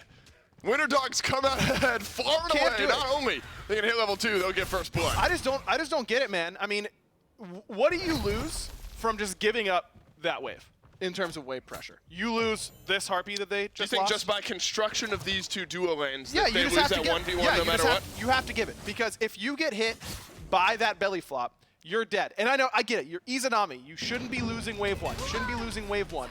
But Gamma and Wowie aren't interacting with you on the wave axis. They're interacting with you on the kill axis, and you just can't. You got Geb. You know, as high up as Izanami is in the duo lane pressure scheme, Geb is at the very bottom, and so it's not about just one. It's about both. And wave 2, wave 3, I think that you can go more in line with your Izanami. Wave 1, you have to respect that all in more. Good thing for Snoopy that Heart Bomb didn't connect. Though at level 2 now, Snoopy is able to dash away. Though it's also Whirlwind having a little bit of lack of experience in this role, in that I think, you know, Rongyu, PBM, these seasoned supports would know that they kind of have to body block that Heart Bomb. But Snoopy's been playing dual lane for a long time, man. I think that some of that onus is on him as well. My goodness, these belly flops are all connecting. This Heart Bomb does connect. Gets the stun, but Snoopy left at 100 HP. Gamma and Wowie in this duo lane are putting on a bit of a clinic. Probably a good thing. You can't see Snoopy's player cam, because I'm sure frustration would be there for Snoop, because the early set of this game has just not gone in his favor. You wonder, though, Aggro, if that starts to make Luconium consider putting some pressure here on the left side of this map. I mean, at the moment, Snoopy's half HP. You're risking a kill. Now you've lost a blue buff if you're Ducky. Yep. The early, like, micro interactions this game are all going to the Winter Dogs. Yeah, I think the Winter Dogs are just playing really good, clean smite. They're not overextending. They're understanding what their opponents are going to do in reaction to what they're doing. And then they're formulating a really intelligent plan around it. They aren't brute forcing their way into purple. They're understanding that they can take small wins and win a game off of a bunch of small wins. It's instead of trying to brute force their way into this purple, Kirby knows, hey, Luconium's got to be left, or else they would lose purple. So I'm gonna go right, and I'm just gonna invade this blue for free and get Aqua ahead. Because our dual lane's already ahead. They don't need the help. Luconium on right. Aquarius evaporates. Duck Club, they've needed a life raft. And it's shaped like Luconium on the right side. Duck Club are able to pull back one, gives Ducky just a little bit of help. Yeah, that's a really big kill there for Duck Club. It gets Luconium some confidence. I think, that's going to be big for him for sure. You allow Ducky to continue to snowball a little bit in this lane. You get him back in to the conversation of hitting level 5 and hitting level 6 first. Because he lost that blue, now he gets a little bit of extra farm. Frenzy used again. Hurrywind jumped on. Should be plenty of damage here, and there is. And the Winter Dogs just run it back. They slam the Frenzy. Hurrywind doesn't have beads, obviously. And down he ends up going. Winter Dogs add another. And so much of the Duck Club success has been when Snoopy has been on to a good start. Hurrywind's got off to a good start. It's not happened in either of the last 2 games. Yeah, it definitely hasn't. And it's really been because of Gamma's initiations on this Bacchus both times, hasn't it? I mean, he has just been on point on this pick. He has been phenomenal. They're top 2ing it for him. And Gamma is the type of player that when you let him execute his game plan, you will lose. He is really, really good at controlling the pace of the game. He's this aggressive style support. And we saw yesterday, sometimes it doesn't always work out, but when it does, it's great. Ducky got a kill. Is he going to be killed Whoa! now? He lives, but not long enough. Luconium has got one. Should be a second. Luconium off to a killing spree in game number 2. Trade back one onto Ducky. But you're talking about confidence, and Luconium should have some. This Kleedna, man, I mean, why aren't other players picking this god? Do you see the damage that ultimate does? And she gets 2 of them. She has 2 ultimates that deal that much damage. It is crazy what this character is capable of, especially when she gets a lead. And Luconium certainly in that category right now. Kirmi's doing a good job at keeping pace, but, man, there's no doubt who's doing the most damage. The necessary next steps, though, for Duck Club are keeping this duo lane stable, right? I mean, just somewhere relevant, because Gamma and WoW are going to keep running things down. So you're in a position now, if you're Duck Club, where your jungler's off to a wonderful start. Ducky has got 3 assists. You have got to slow down Gamma and Wowie, because it just feels so bad. If you're gonna start to open up Gamma to playing however he wants on this box, if he gets too far ahead, Wowie potentially untouchable, 2,000 gold ahead is where he was in game 1. You got to just stabilize the left side of the map. Yeah, that's going to be the key. And Luconium is on a god in Kleedna that can do it. I think that's a pick that can really quickly turn a lane with that burst damage. We've seen it already, how insane that burst damage can be. So Kirmi is going to have to make sure that he's hovering that left-hand side. I think it's fair to assume that that's where Duck Club is going to try and send some members with pressure, because, yeah, Luconium's gotten his kills on the right-hand side, and that's good. It feels solid, but that's not the type. Athena Solo is not the character you want to get fed. That character's not going to do anything for you when she's fed. You want your Hell to get fed. You want your Izanami to get fed. Those are much more valuable uses of your time. So where does Luconium go on left? Does Luconium go to left? He is hovering in this direction, but hasn't committed to a gank over on the left side of the map just yet. Haven't seen much from Oswald during the laning phase, really all throughout this week, Aggro. Something that Desk had talked about was facilitating Oswald a little bit more if you're Duck Club. It just feels like there's been more pressure on left, more pressure on right, and we're just hoping that Oswald, as Ducky misses the taunt on the leap out from Aquarius, we're hoping that Oswald can just stay relevant with Beniku and then make it to late game. Yeah, I think that's just been the types of picks he's gone for as well. Luconium is still here. Yeah, he took half of his HP for a gank that Aqua seemed pretty wary of. And it hasn't been any sort of pressure anywhere else. No pressure on mid quite yet, as you were just mentioning. And Oswald's picks aren't really designed to run through pressure, but Luconium in trouble. Shutdown would feel nice if you're the Winter Dogs. Won't be, though, as Luconium makes it out alive. Doesn't even have to use his beads. Kirmi and Beniku both had sent their ultimates flying. So you're at least going to get half of Luconium's HP, but a speed buff will respawn, and he'll be able to hang around and wait for that. And that's I think a good proactive play from the Winter Dogs. Maybe we can get a shutdown onto Luconium here, put him a little bit further behind. In the same vein that we're hoping or wondering if Duck Club will put the Winter Dogs duo lane behind.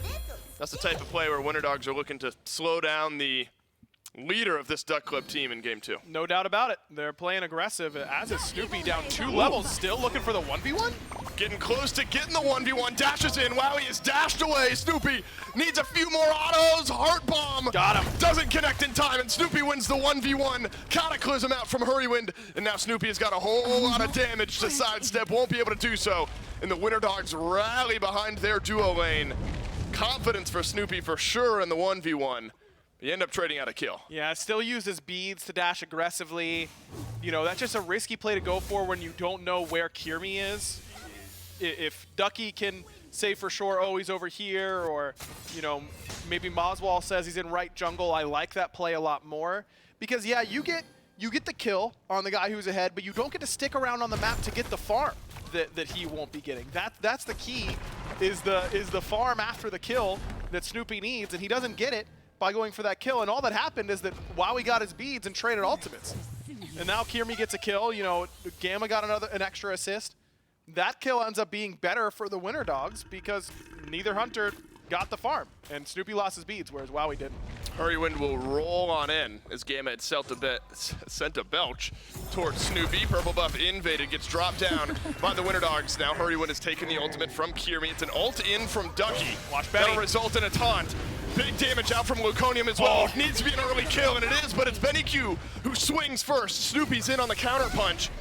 One support down for Ducky out of the solo lane. Winter Dogs might take that. They should take it because look at what Aqua's doing. He's farming happily, pushing a wave under tower. He'll be able to get this blue buff. That is, again, better for the Winter Dogs. But you're starting to see how this composition works for Duck Club. Using Kleedna Ultimate as basically a raw beam is working really well right now for Duck Club because it's just Athena taunt directly into Kleedna ult damage, and it's doing raw beam level damage. So we don't need that traditional mage follow-up off of Athena taunt like you would expect. Instead, it's just using your assassin in those moments. So I'm liking the idea of this composition from Duck Club. Luconium is exactly where he needs to be every time. He's 3-0-1, been a part of 4 of the 5 kills, and needs to continue. He's playing well. So slowing down so many individual members of both teams going to be vitally important. Beniku, you've mentioned him. It's exactly what gets off to a good start in this last fight. Snoopy has jumped on, and there's no chance for him to live on that. That's just a good 1-2 punch from Gamma and Wowie. Now down to 2 and 3.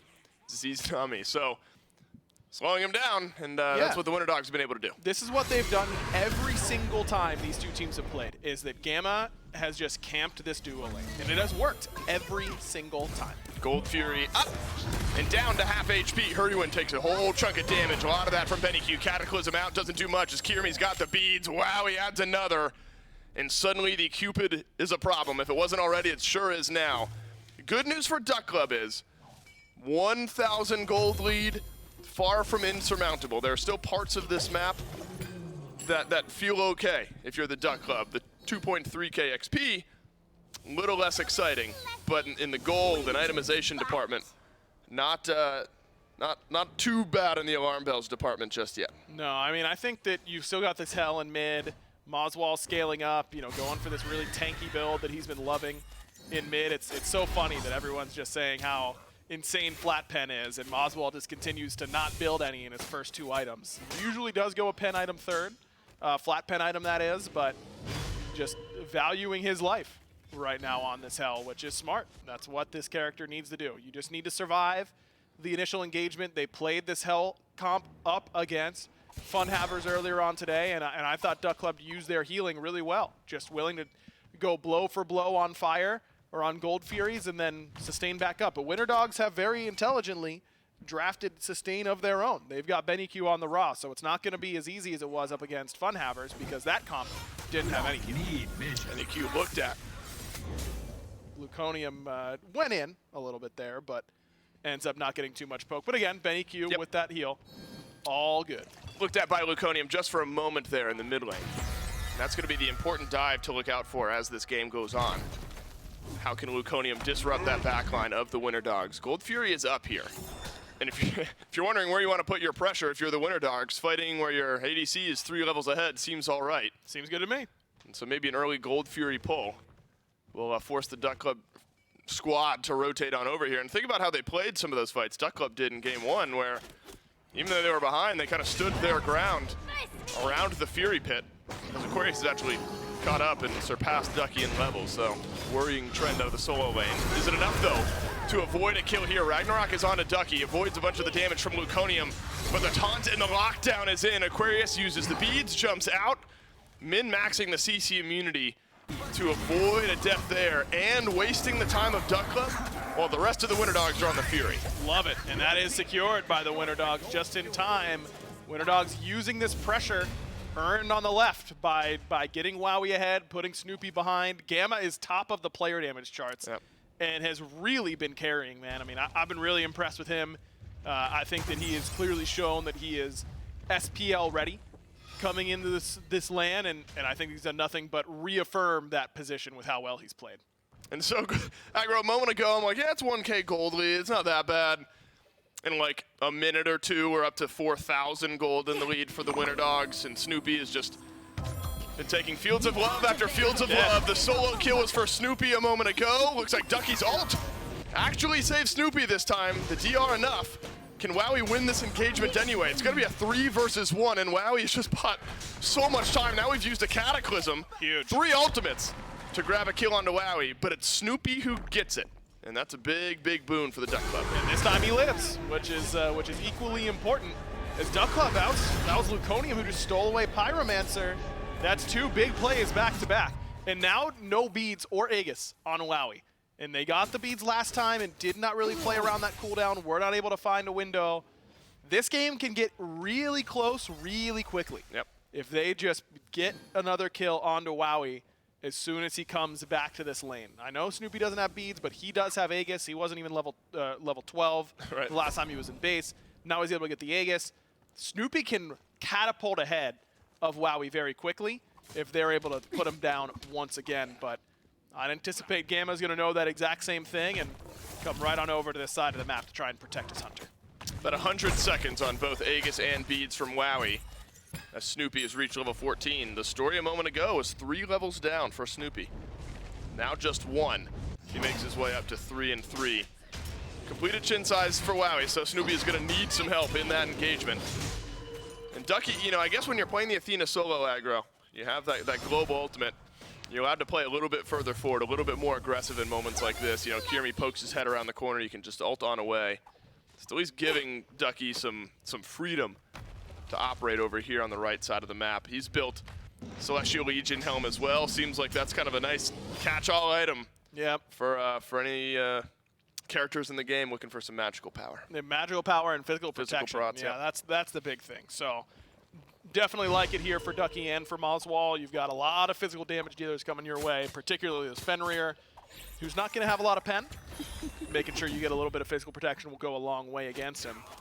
And as I was saying, I think that Winter Dogs are going to play pretty smart around this window for Duck Club. And look at where Gamma and Kirmi are. They're shading left, letting Beniku farm right. They just got to hold that left-hand side and make sure that Wowie doesn't get jumped on. Snoopy trying to jump on Wowie, it looks like. Mid laners will walk away. Izanami is in behind Cupid. Oh, he hit Hurry. Luconium, big silence there. As Luconium backs away from those mid camps. Wowie solos out Snoopy on the left side of the map.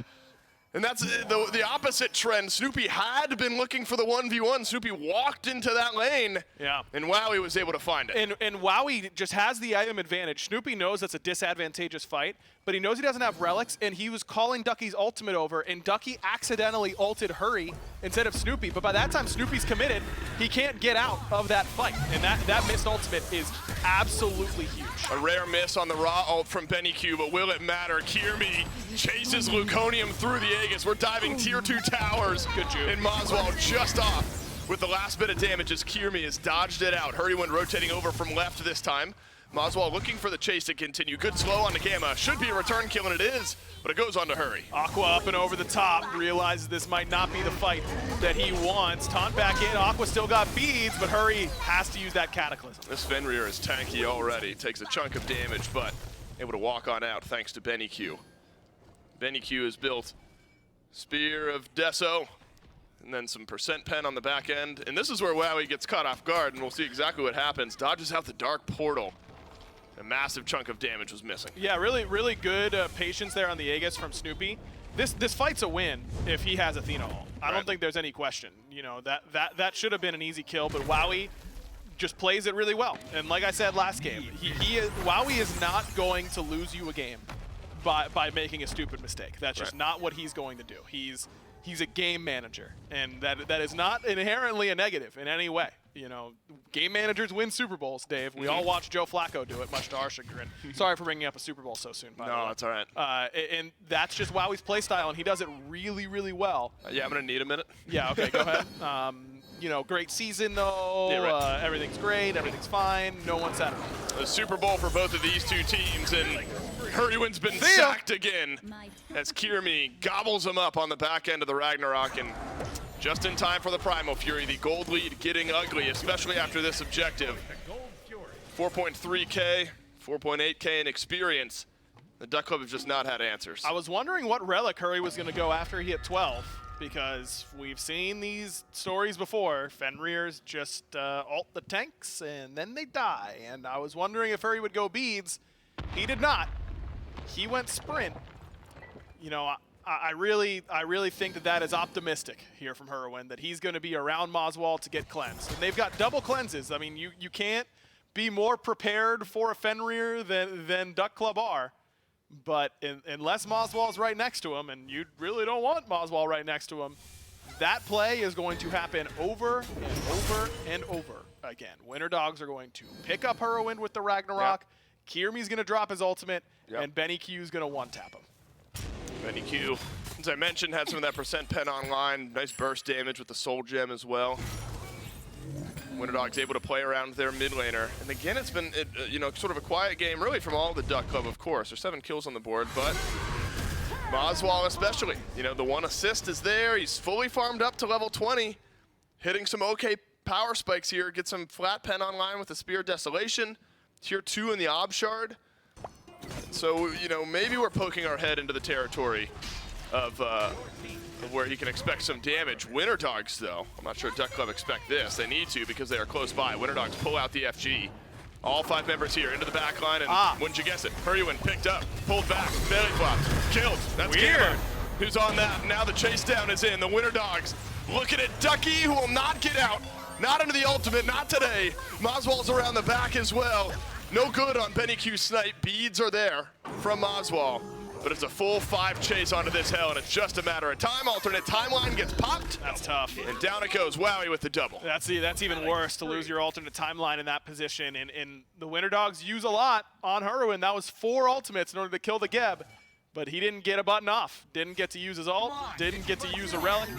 And that, again, I think this sprint pickup is just optimistic coming out of Hurry.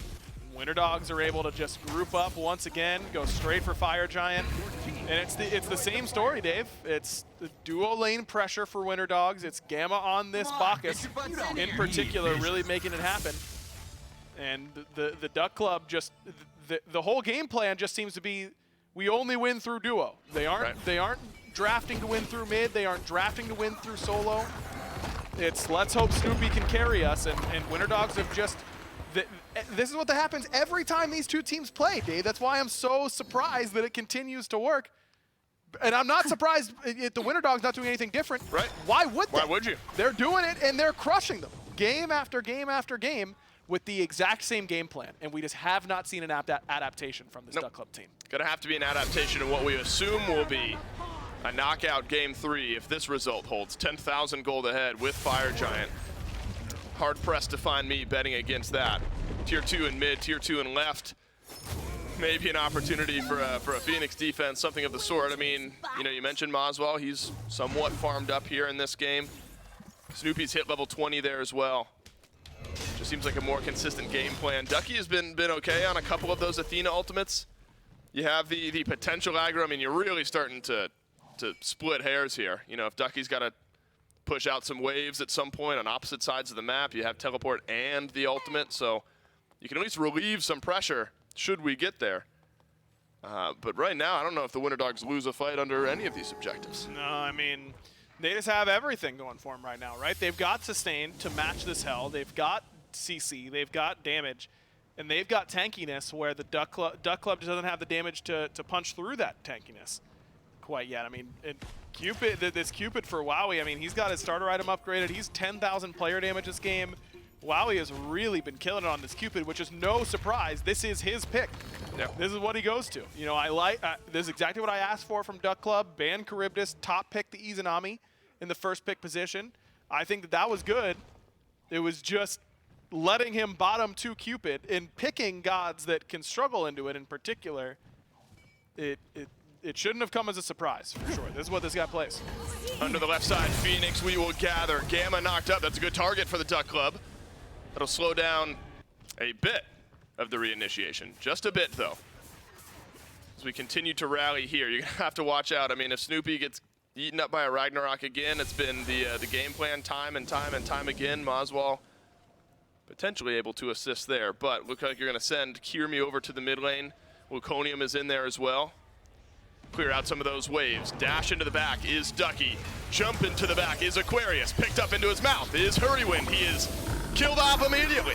And the Winter Dogs are running it back over and over and over again. Now you're down a support if you're the Duck Club, and the Winter Dogs take left Phoenix. I mean, that time Maswal was right next to Hurrywind, just didn't cleanse him. Had already cleansed himself, I think, or transformed into Dark Stance and didn't have the opportunity to do it. Hurrywind hasn't pressed a button the last 3 team fights. You just can't win that way.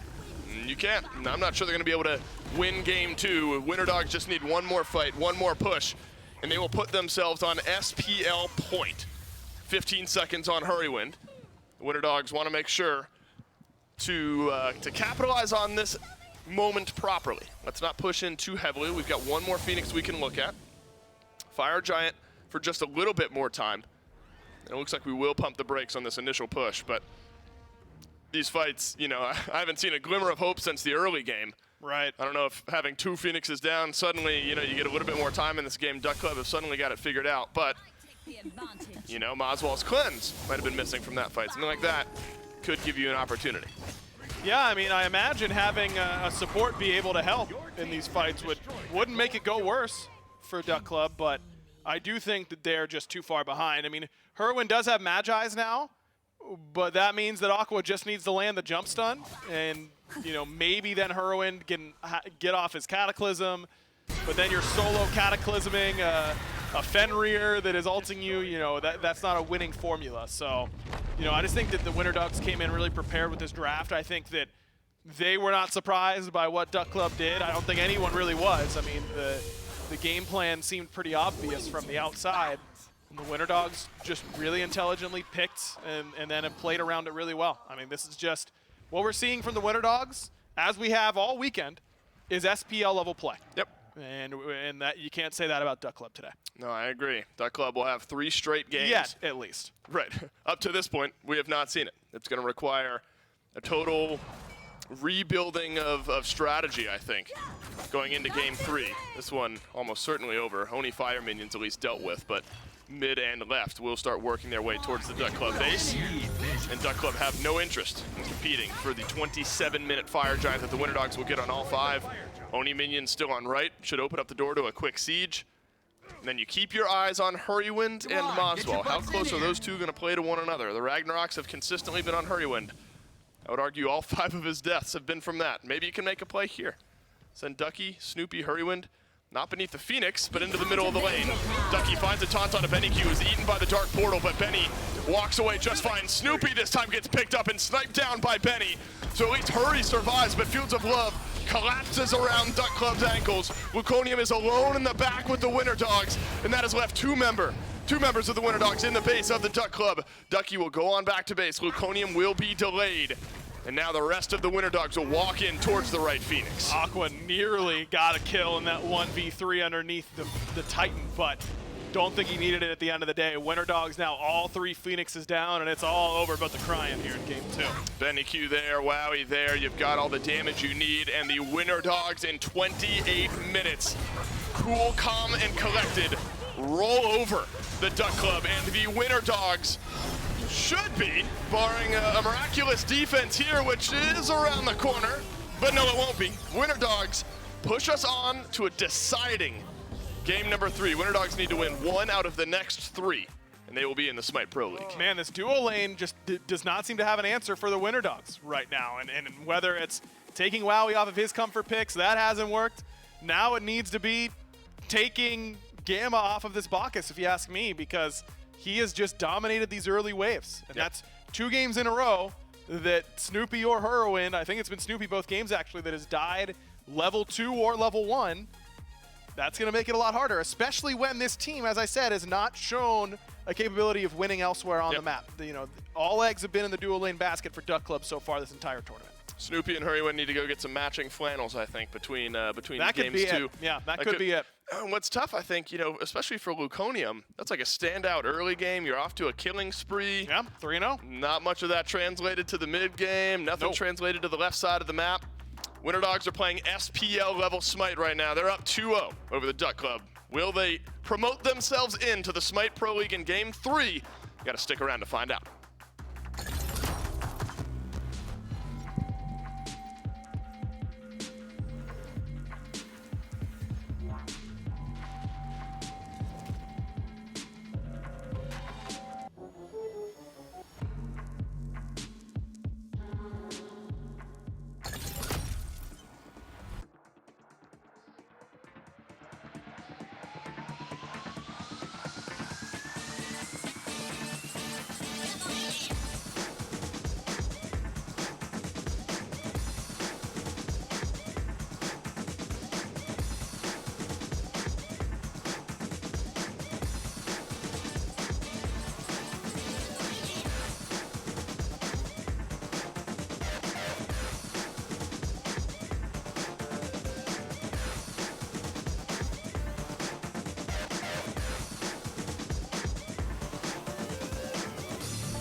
Well, the Winter Dogs take game number 2. Mifflin, one step closer to an SPL spot for this team, and it's been a wild ride for them. A lot of work here, though, that was done by Duck Club. Unfortunate for them, they were just a little short here.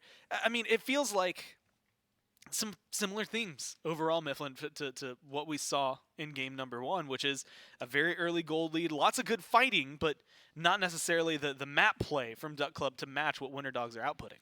Yeah, Duck Club, I mean, Aggro put it really well, puts all of their eggs in the basket of the duo lane, and then they drafted, like, a very slow god. Like, how is Gab going to fight in that lane? Thing is, he doesn't. He doesn't fight in that lane, and, well, you can't really contend with Snoopy falling down at level 1. It just felt like from minute 0, Winter Dogs were in control all over the map. It honestly has just been like that kind of, at least in game 1, game 2, and it was like that the first time they matched up, right? I mean, this is pretty much where, not pretty much, this is where the set ended the last time these two played this that's week. the level 1, look. I think that you have to, be a little more wary of your duo lane if you're going to let Wowie and Gamma get off to a start like this. I also think it's interesting. I didn't even notice it in Picks and Bans. That's on me. That there was a Fenrir locked in alongside the Nemesis to end up going over to the solo lane there for Aquarius, something that I think was very interesting. Beniku gets back on this Raw. I mean, it just feels like it's absolute powerhouses over there for the Winter Dogs. It was. There was a point where the Duck Club was able to fight their way back in. We saw a couple of kills over towards the duo lane. Snoopy actually got a solo kill. I believe he was like 3 levels down on Wowie. Bees the ultimate, jumps forward, finishes them off, and then Luconium on the other side was able to steal Pyromancer essentially in the same breath. But after that, the Duck Club weren't able to get their feet under them again. It felt like maybe a couple miracle plays in the mid was really all it was, and then the Winter Dogs say, all right, Word, let's play a little safer. Let's play a little bit more so around our 5-on-5 engagement. Let's group up on these neutral objectives and actually execute. And once they started doing so, Duck Club really, really struggled to get anything happening of their own volition. It was always reactive play. It was always, what are Winter Dogs doing? How do we respond? Instead of, what is our game plan? What do we want to do?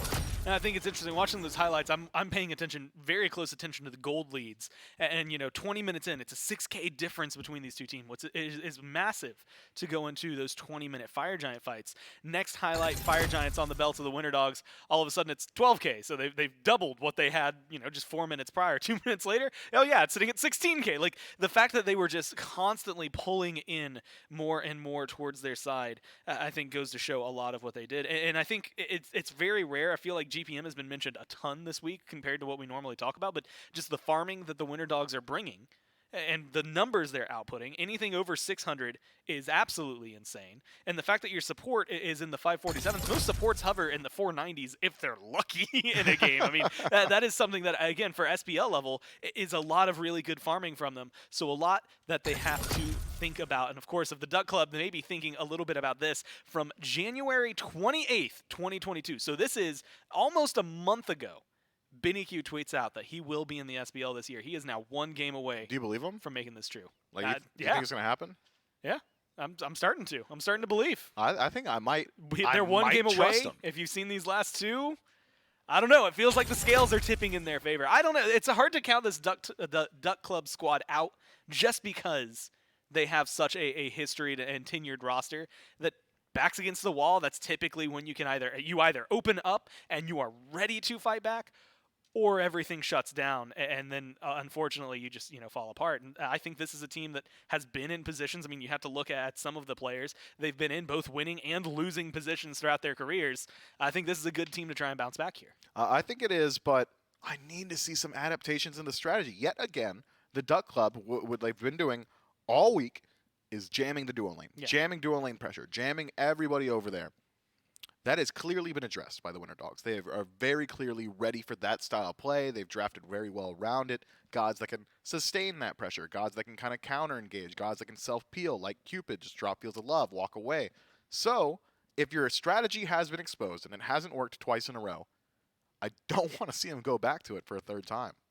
We'll see how they change all of that. Picks and bans are going to be a big deal here. We've seen some adaptation between all these. I'm also going to throw it out there just because we've got a little bit of time that I can do so. We do have a big announcement that's going to be happening at the very end of the broadcast course after we figure out who is going to be joining the SPL. That's not the announcement, is who's joining, because we're going to find that out ourselves. But it's something different, and I'm not going to tell you what it is because that would preempt. Will you tell me when we're like off camera? You know what it is. Oh, I know. Yes. Oh, I gotta rack my brain You've been now. known. Well, how does that help me, man? Like for, well, maybe not months. At least a month, probably. Well, my memory is so bad. You've been known. Okay. You've been known. We'll figure it out. We'll let him know after all of this. Maybe he'll find out with everybody else. Picks and bans game number 3. Do or die for Duck Club. And it all starts right here. We'll see what they're capable of. Charybdis is the very first ban. Again, we've seen Wowie have a lot of success with it, so it makes sense. Well, Mifflin, he's had a lot of success with a lot of things now, and I'm starting to worry that you can't commit a Charybdis, Izanami, and a Cupid ban over towards the Winter Dogs. Well, luckily you don't have to do a ban towards all of them. Yeah, I think you don't Cupid need to ban is. Cupid. I think Cupid is, he's okay, but he's not exactly the pinnacle of power right now in competitive Smite. So I wouldn't be surprised if we see the Duck Club just first pick Izanami yet again, try and find some pressure. I'm not expecting a Geb matched up with it. What we have seen from Hurrywin so far this week, the Surcat has looked very good. I think that the Atlas might be something he falls back towards here as well. Both picks that, well, now one banned away by the Duck Club, but Atlas still there. I was going to ask you about that. Surcat, if it was Winter Dogs, and I think in Game 1 it was Winter Dogs that banned it, but do you think it's hurting Duck Club here to take that away from themselves? Also, they just first picked Bologna, which is not a world I ever thought we were going to live in. Look, Ducky's good at Bologna. But this is absolutely a change-up and maybe not exactly what I expected going into this from Duck Club. Yeah, so now I've got a couple questions that I can answer, right? Is Surcat ban hurting Duck Club? I don't think they're in a position where they would feel comfortable first picking it, but then I saw Bologna get locked in, so I'm thinking to myself, yeah, that could have just been a Surcat instead. So this time around, I'd say yes. Maybe leaving Surcat available would have gone a long way for them, but with Bologna locked in, you've got decent ability to fight in lane. Ducky's been struggling against the Bologna so far this week, so maybe just taking it into his own hands and being able to have that similar level of bully potential is something that can really turn around his own personal lane. And then there's the Atlas that we were predicting for Hurrywin a little bit earlier on, a very aggressive lane now with Medusa as well. But I'm pretty sure Wowie, if he wants to, considering how much pressure has been in his lane, all set, can just clear waves and walk away with Izanami. I mean, it's very easy to establish pressure, assuming that it is going to be Fenrir support as well. You've got decent kill pressure. Atlas doesn't really have great ways to escape from a Fenrir. And now Beniku's back on his raw. Hurrywin, head in hands. That is not a good sign. I don't know, man. Last time Fenrir locked in first ends up going to Aquarius. It was, we've narrowed it down most of the time to just 2 roles, typically jungler support. Now there's a few people who will run him over in the solo lane. Stop zooming on him. He did it. I do like, and it's worth mentioning, Atlas was locked in. 2 picks so far this week, 2 wins, 100% win rate, and that has been Duck Club that have done it. So we'll see if Hurry can keep that trend going for him. Wowie with a little wave. He's feeling a little better. I was going to say a lot more relaxed than head in hands Hurry on the other side. It is Agni, Zhang Kui banned away by the Winter Dogs. Erlong Shin and Nemesis banned away over here by the Duck Club. And now I'm wondering, cause we've seen a lot of Bacchus from Winter Dogs. With that banned out, they're not going to go to it. Do you think the Fenrir is like the next in line, or that they go for like another aggro Guardian? I think aggro Guardians are fine. I really would like to see Winter Dogs take this Fenrir into support, but you're right to say that Aquarius has a very good performance on it. But one of the main strengths of Fenrir in the Soul lane is his ability to kind of sustain off waves, right? Yeah. That Seething Howl really gives you a lot of ability to box out. You're not boxing a Bologna. No. She's got Scourge. No. She's got block stacks. You're really not able to utilize those auto attacks. So I think really it would be a lot better to have him over in the long lane. So that means that you've got essentially play a field for the Winter Dogs to go towards their solo lane pick. We might see them kind of prioritize a little bit more safety or rotation power. We could see them try and pick up something and then fight into the Bologna, maybe even something along the lines of a Hercules. I think that would go pretty well up against what we see already from the Duck Club, but instead, we're going to hold out on that pick. Daji locked in. It works. It works pretty well against what we see from the Duck Club already. Medusa's got CC immunity hard baked into the kit. So does Bologna. Hell now with the cleanse, but it still is a lot of threat on beads, which is exactly what you need when you have a Fenrir on your team. Yeah, I mean, being able to bring we had talked about it like Geb Shield, but not necessarily aggro for the early lane to be able to control things in the duo lane. Hell, the cleanse that it can bring may be helpful against the Palau, helpful against the Fenrir, but if you have both of these at once, is that going to be enough? Just the Hell Cleanse? I mean, it's going to be beads burned galore in almost every team fight, it feels like. Yeah, there's going to be Hell Cleanse and like 5 sets of beads. I'm predicting. I'm predicting, man. I mean, you've already just got so much CC on the side of the Winter Dogs. You've got multi-man CC from Daji, Fenrir's ultimate as well, being single target, but that single target is likely to die if they don't have any CC immunity available to them. I think it is generally going to be targeted towards this Hell just because can't cleanse if you're already stuck in his mouth. If the Winter Dogs go towards even one more bit of CC in their draft, I think that they've got a really, really strong composition. And considering I'm expecting that it's a Soul Laner still available, it could be pretty easy to shore up a lot more CC. Well, Kleena locked in here for Luconium. Was able to steal the Pyromancer at one point last time around. Had some like a 3-0 lead early on. Got some early engagement, early kills. Do you think it's going to be enough, especially paired with like a Bologna? If he's going to the right-hand side, it feels like they could do quite a lot. Yeah, I mean, it's a lot of damage towards these neutral objectives. It's going to help you out throughout the early phase of this game to give time to this Hell to try and scale up a little bit, maybe even rotate over and try and help out this Medusa, get her aggression rolling over in the long lane. Has an alright matchup into the Izanami. You're able to chase her through her stealth pretty easily with your dash because the cone at the end of it is so massive. But the Winter Dogs do get Charybdis, or Cerberus rather, in their last pick, and yeah, that's more CC on a team composition that has already got a lot of CC and great targets like Fenrir. They're going to be able to make use of those burnt beads. I think Maswal is going to have to come up in a huge way with these cleanses, man. He's got to play very far back and like a peel roll. I mean, 3 like massive forms of CC, and Beniku's on Raw. He doesn't even need it, is a thing. He hasn't used it in some of these engagements. I think there was a point last game at the very end. He threw out the ult just for the sake of shooting it, not whether or not it was My ult's on cooldown? Who Whoops. cares? Yeah. And then you get this Izanami. It was there in game number 1, was absolutely massive. I mean, this feels like a solid draft for the Winter Dogs. And it's do or die for them. Well, not do or die. It is make it into the SPL or try have again. to endure another game or two. It's do or die for the Duck Club. Is this a composition that slows down enough of what the Winter Dogs have up on that board? I think that the Duck Club have got a comp that if they are able to get the ball rolling, can just snowball a game. That's the nature of a Kleena out of the jungle. That's the nature of a Medusa in the long lane. These are gods that can just get control and hold on to it with hyper aggression. So the Duck Club kind of sticking to their guns, I'm thinking, and that they're going to play around Snoopy pretty consistently throughout the laning phase here. But if it works, that's a strategy that is very hard to beat considering how much farm there is on that side of the map. Whether or not they can do it, they haven't been able to so far, but it's certainly something that we've seen have success for this team earlier on this week. This is what I'll say. Atlas has a 100% win rate for Duck Club. They're the only teams that have played it, and it keeps working out for them. If they win with it here, I have to imagine that you want to go immediately right back to it, right? Because it seems to open up a lot for Hurrywind. I'm really interested in watching this Bologna. First pick is important Just when so you lock early. something in. Yeah, and Bologna, of all of those, seems like someone that maybe didn't necessarily belong up at high. Does it put a lot of pressure on Ducky to take it to the next level? Look, if you are taking Bologna this early on in your draft, it tells me one of two things. You've got a lot of faith in the ability of this Bologna to carry a lane, and Ducky has been struggling up against Aqua so far in this set. It's going to give him the potential to fight in pretty consistently.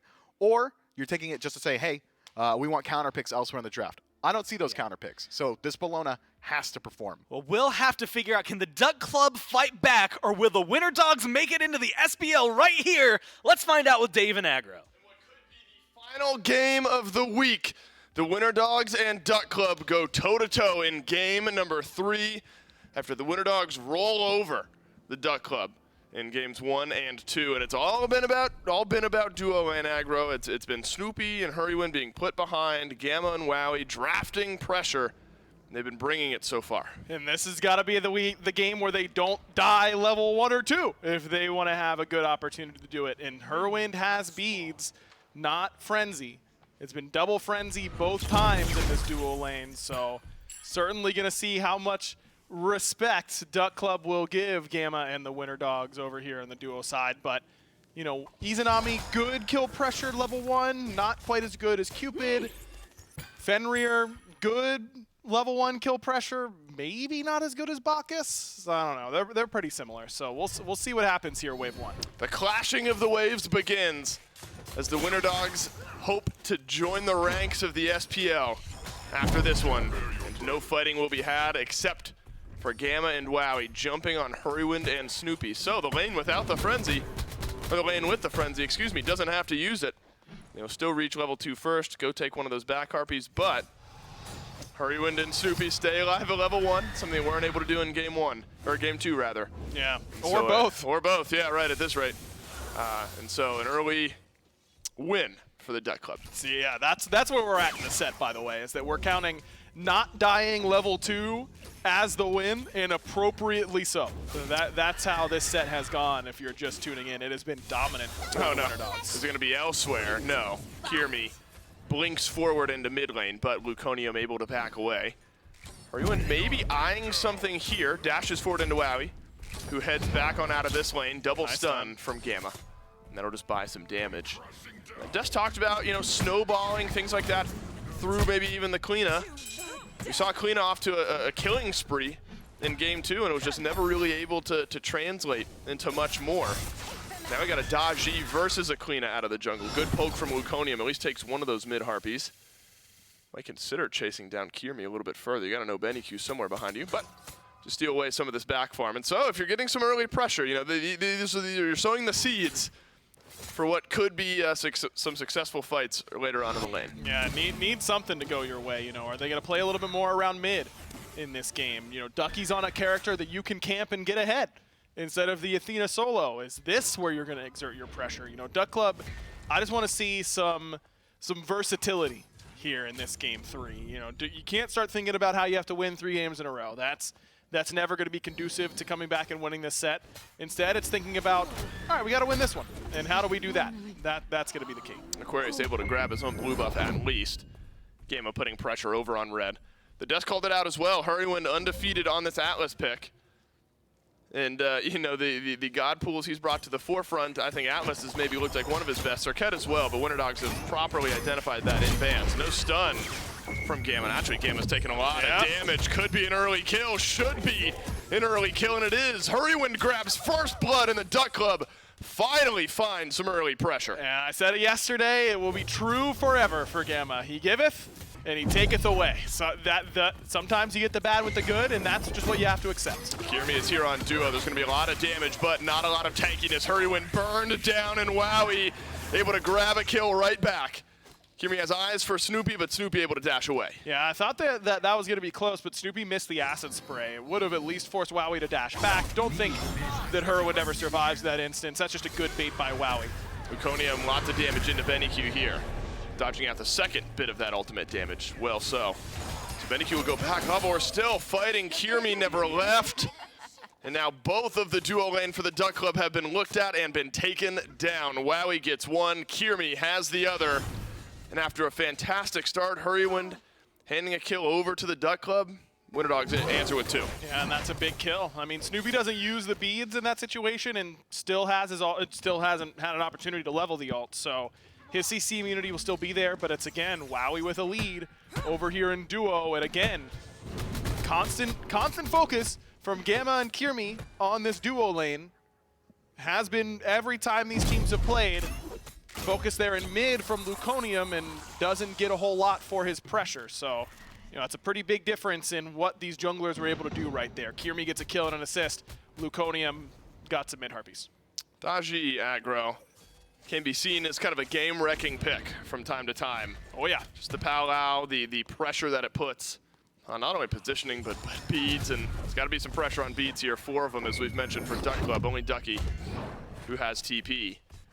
And we've mentioned, you know, Daji and how she might fit into drafts. Is this the type of draft where you like it, Daji? No, It really isn't. I don't think it's a great dodgy game. I don't. You know, it's not. There's not a lot of non-CC immune ultimates. I mean, sure, you've got Ducky and Snoopy with those CC immunities. I'll talk about it a bit more. And that's a okay ultimate from Snoopy, but Gamma has taken no damage. 4 members of the Duck Club are here, and you gotta get a kill there, and they do. Gamma down for the 2nd time this game, but just a massive rotation in from the Duck Club, but Kiermi in to answer as well. Luconium with damage potential will finally peel out the fight, and the Duck Club able to get their 2nd. Gamma, both kills so far for Duck Club have been onto this support, and normally you'd say, it's not a big deal, it's a support, but Gamma is so important to how this team wants to operate that I think getting kills on him is crucial. Moswall, not this way, buddy. That way is closed. There's construction there. You know, the signs are up, the wave is pushed. You just saw Benny there. Your jungler is going the safe way around, and Moswall's checking his texts while driving, which you should never do, by the way, and walks right into traffic, and that's an easy kill there for Beniku in the mid lane. Going back to this dodgy pick for Kiermi, you know, 3 non-CC immune ultimates, typically you think, okay, that's pretty good. But Hell Cleanse is unbelievable up against Dodgy. Let's all get I together. don't want to pick Dodgy against Hell ever. But I also don't want to pick Fenrir against Geb or Hell. And they played against both those gods last game. And how many of Aqua's ults got cleansed? I'm pretty sure it was legit None that I 0. saw. None that made a difference. So, you know, would I pick, would I trust Moswall to cleanse a Dodgy ultimate? Yeah.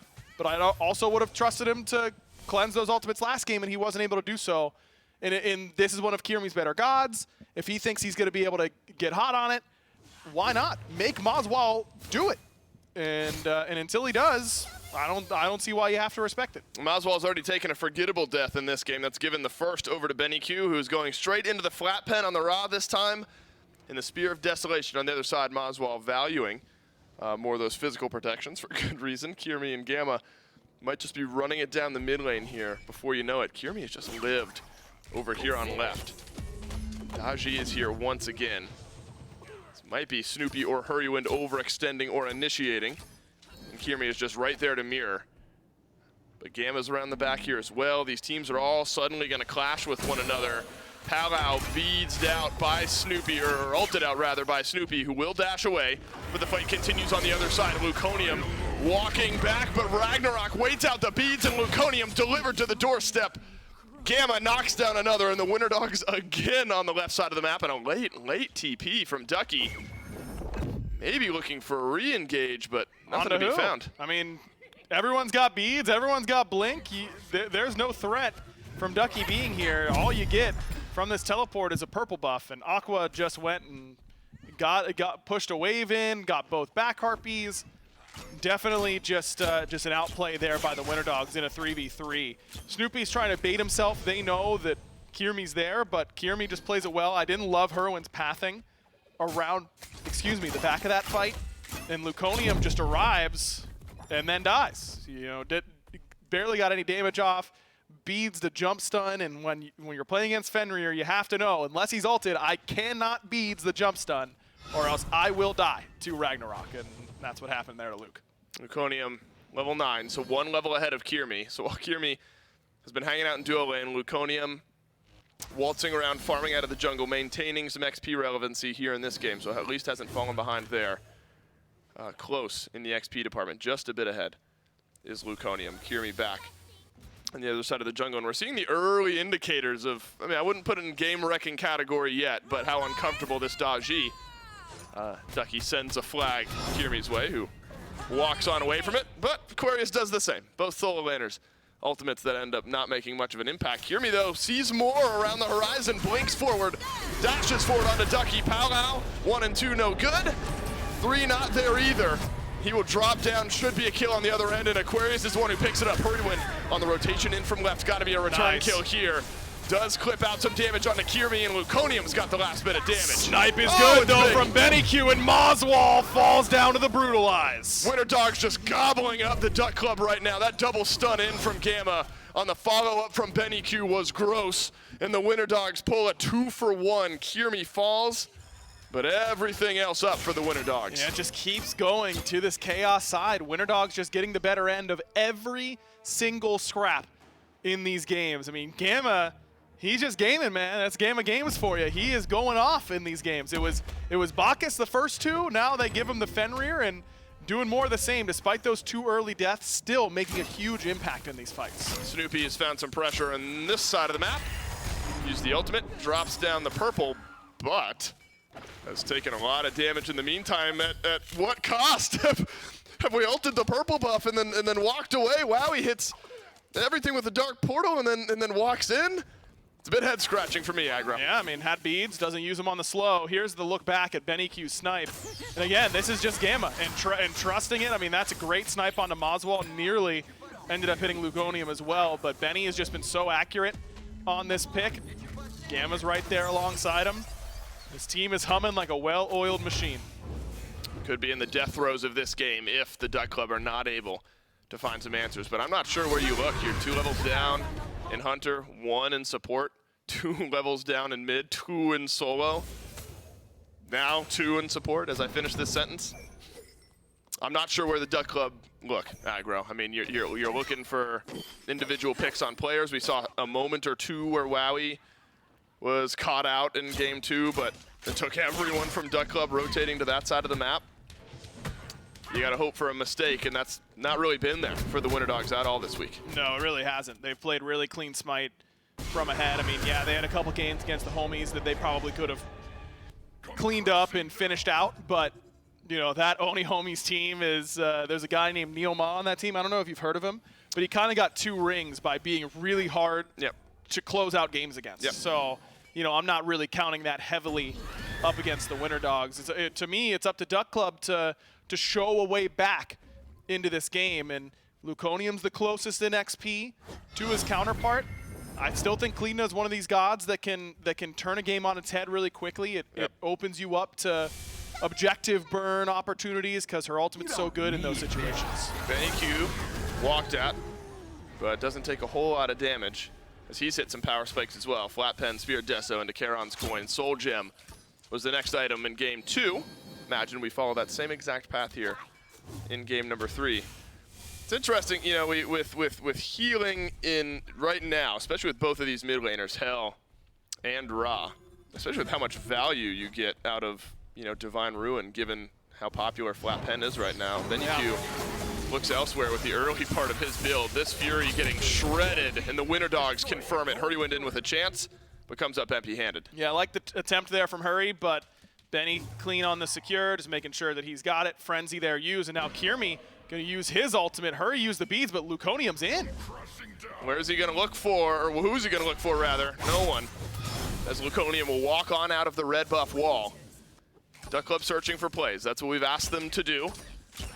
4,000, 5,000 gold down in a must-win game 3 for Duck Club.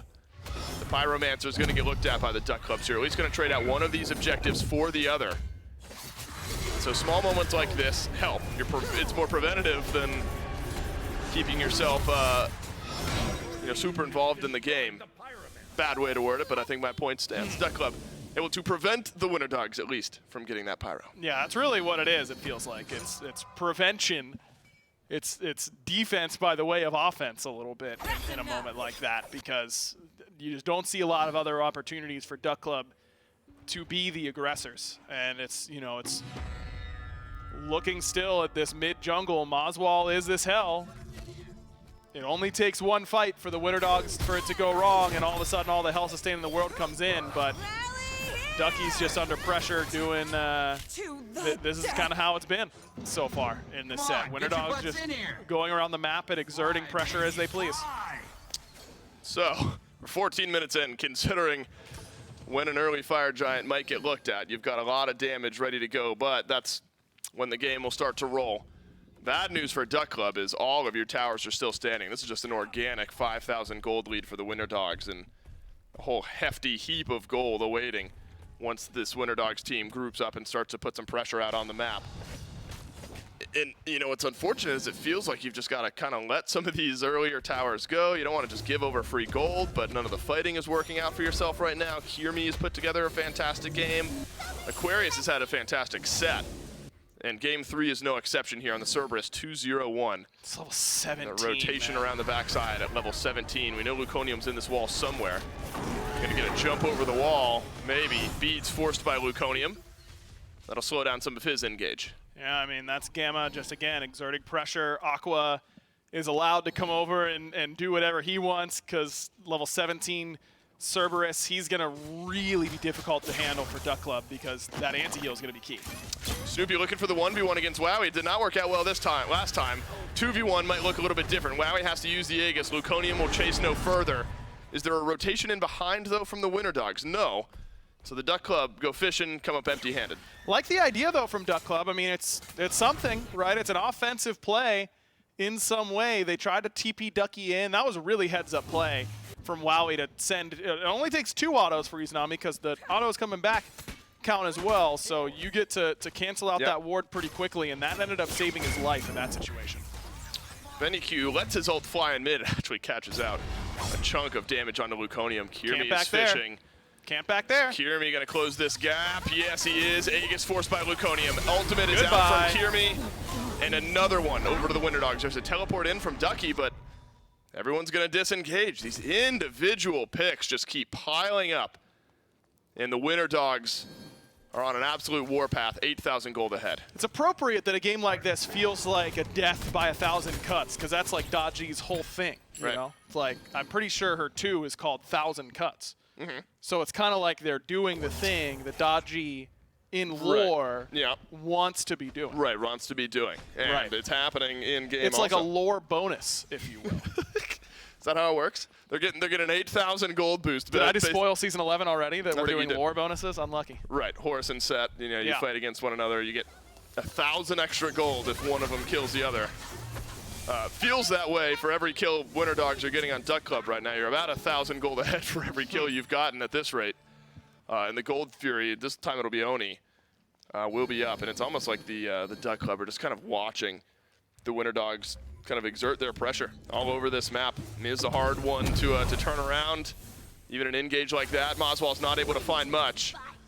You can still hope for a pick. You can still hope for Luconium to shred down one of these backliners. But Beniku 3 levels ahead, 2 levels ahead in ADC as well. 4 levels ahead is Aquarius. Really feels like aggro anywhere on the map that this Cerberus is. It's kind of a no-play zone for the Duck Club. It's completely impossible. They can't kill him in like 20 seconds, I don't think. It would take them more than 20 in order to really effectively kill Aqua in this position. I mean, he doesn't have any beads, but what CC really threatens him? It's only Heroine's pickup that he really has to be that concerned with. Engage here. Winter Dogs have led all of these fights. Duck Club hoping for a miracle. Moswell is pulled back into the clutches of the Winter Dogs, and Kirmi has the first. Gamma walks through all the damage of Snoopy. It's a double stun from the Medusa, but the Palows are out. Ducky has found one onto Gamma. A double kill from Kirmi, though, gives Winter Dogs the edge in this fight. It's a 2-for-1 as we stand, but Beniku walks them down. A third falls for the Winter Dogs. Kirmi in, only the front line left standing, and Heroine not going to stand much longer. It's a triple kill for Kirmi as he's eyeing up that jungle spot in the SPL. The Winter Dogs are on the verge of making the SPL in Season 9. They were your 2nd seed here in this tournament, the favorites for one of the 2 spots. And after Game 1, Game 2, in what should be a successful Game 3, I'm not sure the Winter Dogs have left any doubt. I mean, Ducky maybe can come in and steal this fire. That's you definitely send him in this position. There is no reason to not.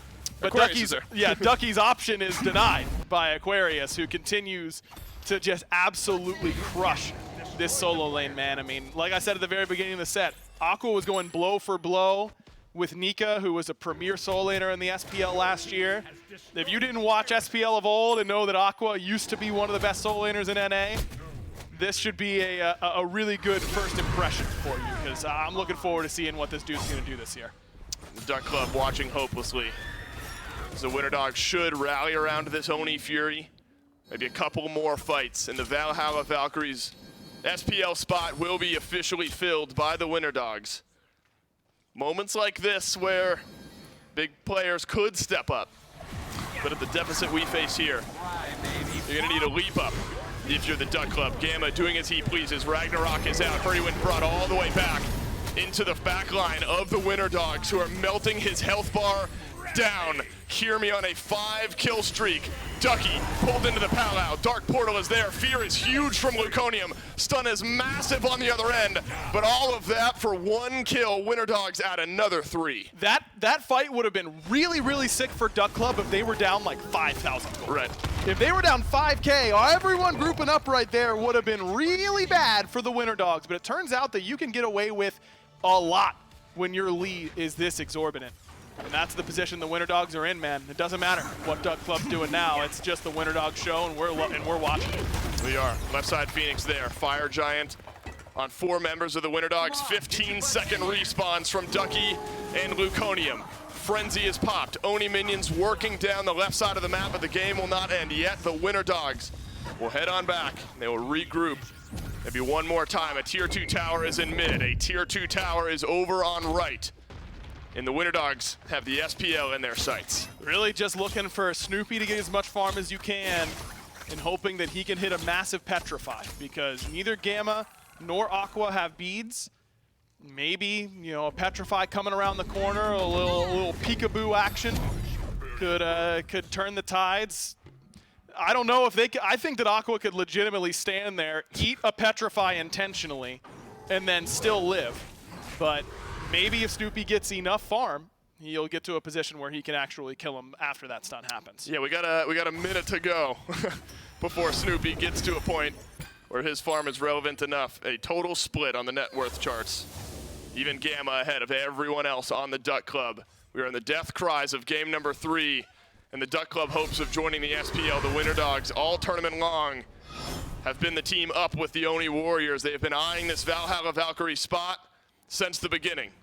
Wowie and Kirmi will wait for Aquarius, who will take almost no damage from the right side tier 2 tower as Duck Club head on back to base.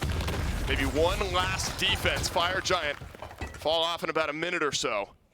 Maybe that's what the Winter Dogs are waiting for. This has got to feel good to do it in this manner here for the Winter Dogs, because this will leave no doubt in anyone's mind who the most deserving team was to come in and replace the Valhalla Valkyries. I don't care about any Johns that anyone has or anything like that. I mean, this is clearly been the second best team, if not the first best team. If the Warriors are going to be the first, which they were yesterday, no doubt about it, then clearly it has been the Winter Dogs. And, you know, that's what this tournament is about, right, Dave? Is finding the 2 best teams to come and represent the SPL. And so if you're a fan of the SPL, which I assume everyone is, this is the best possible outcome, because you want the 2 most competitive teams, and it's looking like we're going to get them. Fire Giant's going to fall off here shortly. About a minute left on the respawn for that. Kirmi has just been in a class of his own in the jungle here in this set. Aquarius has as well. Beniku in a class of his own. It feels like in the mid lane all week long, even outside of this individual matchup. Maybe one of the best players, if not the best player in the tournament so far this weekend. And Gamma and Wowie have done exactly what they need to do. Might not even need a Fire Giant as the Winter Dogs let the right side minions push in. Just a little bit of assistance on there. So Fire Giant has now fallen off. You got about a minute's time. You could try to extend this game, I suppose, Aggro. If you're the Duck Club, maybe send someone up and pray for a miracle. More preventative again at this point than anything that's going to pull you back into the game. Winter Dogs might just be able to win a fight despite losing a Fire Giant. Could this be it? Hurrywin has to use the beads. Ragnarok gets used. And so once that Ragnarok is back up, perfect target. I know how they do it, Dave. All right. I've got it. Yep. Hurrywin's going to use his ult. Okay. And then he's going to fire it to Fire Giant. And one tick of Atlas ult has got to steal it. And I'm not trolling when I say that is probably the best percentage chance Duck Club have in this instance. Because you can't send a lot of people and lose them all. That's not an option. I think I'd think about it here if I'm Hurrywin. We'll see if he does it. I don't see anything flying this way, and it's not going to get there in time if it is. And the Winter Dogs will take down the Fire Giant. They'll take down the Pyromancer. Left side Phoenix shortly respawning, and Duck Club group in the base. And they will watch the Winter Dogs walk down the right side of the map. The Winter Dogs one team fight away from joining the SPL here in Season 9. 1 moment away from grabbing everything they've worked on all of last year, all of this year. They've competed with SPL teams that play in tournaments to the Smite World Championship, and now they've been given their opportunity, and the Winter Dogs have not second-guessed it. Into the back line goes Aquarius. Petrify is out, but he is taking no damage. Wowie is on a killing spree. Luconium is in the wall, but he's got to come out sometime. The Winter Dogs enveloping Duck Club. One kill is through from Snoopy, but he is jumped on by Gamma. The Brutalize will finish off the damage. Kirmi has got one on Namazwal, but Wowie, he is still on the map. There is enough physical damage still here for the Winter Dogs to walk into the Titan room, to walk through the gates of Valhalla. Your Season 9 Valhalla Valkyries will be the Winter Dogs. Yeah, Winter Dogs no longer. They are the Winter Valks from here on out. Congratulations to this team. So awesome to see a team go from SCC competitors to now being in the SPL. Well deserved. Welcome to the top of the top to the Winter Dogs. You can see how much it means to these guys, to coach, to players. Life-changing moments for the Winter Dogs. They have deserved it all week long. They competed with the Oni Warriors, the best team in this tournament, and they competed with them in a 4-game set, and some of those games could have gone back and forth. The Winter Dogs, deserving, I think, is the word you have to use to describe this team and what they were able to put together here this weekend. Obviously disappointing for the Duck Club. They came so far, worked their way through the losers bracket. But the Winter Dogs, a good-looking team to fill those jerseys, the Valhalla Valkyries. It's going to be a fun year, man. I'm really excited to see what they can do. I mean, clearly have a lot to learn. Oni Homies, or Oni Warriors rather, got knocked around a little bit last year, and we're still clearly the team to beat in this tournament. So you know that room for growth is going to be there for this Valkyries team. But what better way to kick off Season 9, man? I think that's going to be really awesome. I'm really, really excited for that team. They've certainly earned it. Yep. Duck Club, they fought hard this week. They had moments where it looked like things could happen, but end up falling just a bit short. It was almost as if there was no doubt. There was a little intrigue here in this one, but you talk about pre-tournament seeding, things like that. It was always Oni Homies and Winter Dogs, and they end up capitalizing on the seeding that was given to them. The tournament outside of the matches against one another, Winter Dogs versus the Oni Homies, really just felt like it was in control of those two respective teams. The Winter Dogs, or should I say, the Valhalla Valkyries, take this set 3-0 over the Duck Club. We'll take a quick break. When we come back, Desk will break it down.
Now the Valhalla Valkyries are in the SPL one last time. Brand new roster. If you're watching, it's the Winter Dogs that have now been promoted up into the SPL. A great, great year in the SEC for them last year, and then a fantastic performance for them here to get promoted into the Pro League. Mifflin, it was a very, very controlling 3 games. Dominant. I mean, clinical. It's so hard to analyze games like that because legitimately they it's just won. They just won. It's like maybe sometimes when the games are a little bit closer, you can say, okay, if maybe just this one thing changes, or maybe this one mechanical misplay or this one objective call goes a little bit different.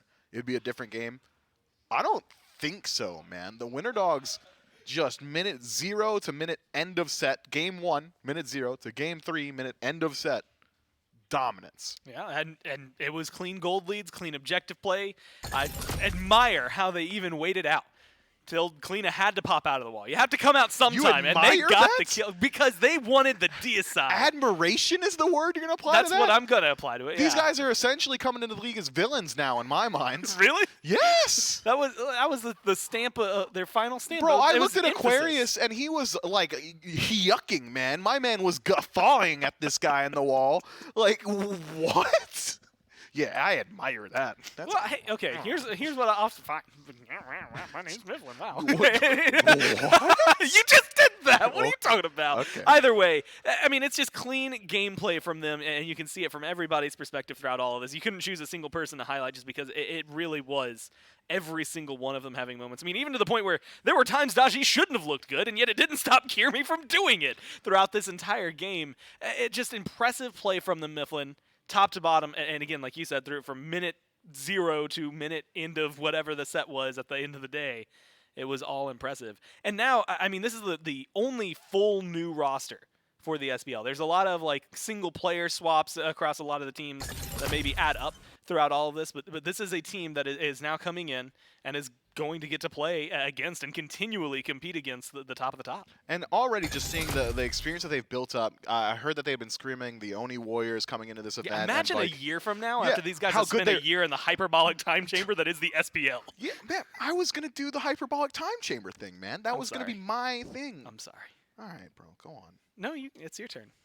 Yeah, so like, here's the thing about how when they practice in the SPL, to be like in the hyperbolic time chamber, they just got a lot better, you know what I mean? No, legitimately though, just the strides that we've seen from this team, just week in and week out, and now this massive leap from what we saw last time they competed in the SEC versus this week has just been massive. This is a highly competitive squad. Next time someone takes hyperbolic time chamber from you, just then reference Goku's like training in 100 times gravity in the spaceship. That was Vegeta. Oh wait, no, you're right. Hey, yeah. Look, I've watched a lot of Dragon Ball Z. I know what I'm talking about there. We've got the entire now Valhalla Valkyries. I'm gonna have to get used to saying that when we look over at the team. All 6 of you 5, and of course Sharks hanging off on the end. And I'm gonna ask each of you pretty much the exact same question. We'll just pass the mics around to each other.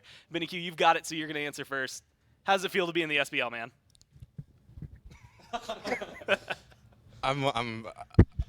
Anyone else want it? Speechless is the answer, by the way. It's honestly surreal because it's something that I've been and my teammates have been working for years, and I want to thank everyone who's been a part of my past teams and friends I've made through the game. This is just dope. One thing I want to mention that I don't think was talked about on broadcast is that we all chose to not reach out or accept any offers from any teams for SPL or anything. We decided to take our chance through play-ins and stick together, trusting that this would be the best iteration of ourselves, and clearly it paid off. And I think that makes it feel that much better that we like truly earned it. It's that next step, right? You earned it not just for each other, but like as a team. 100%, yeah.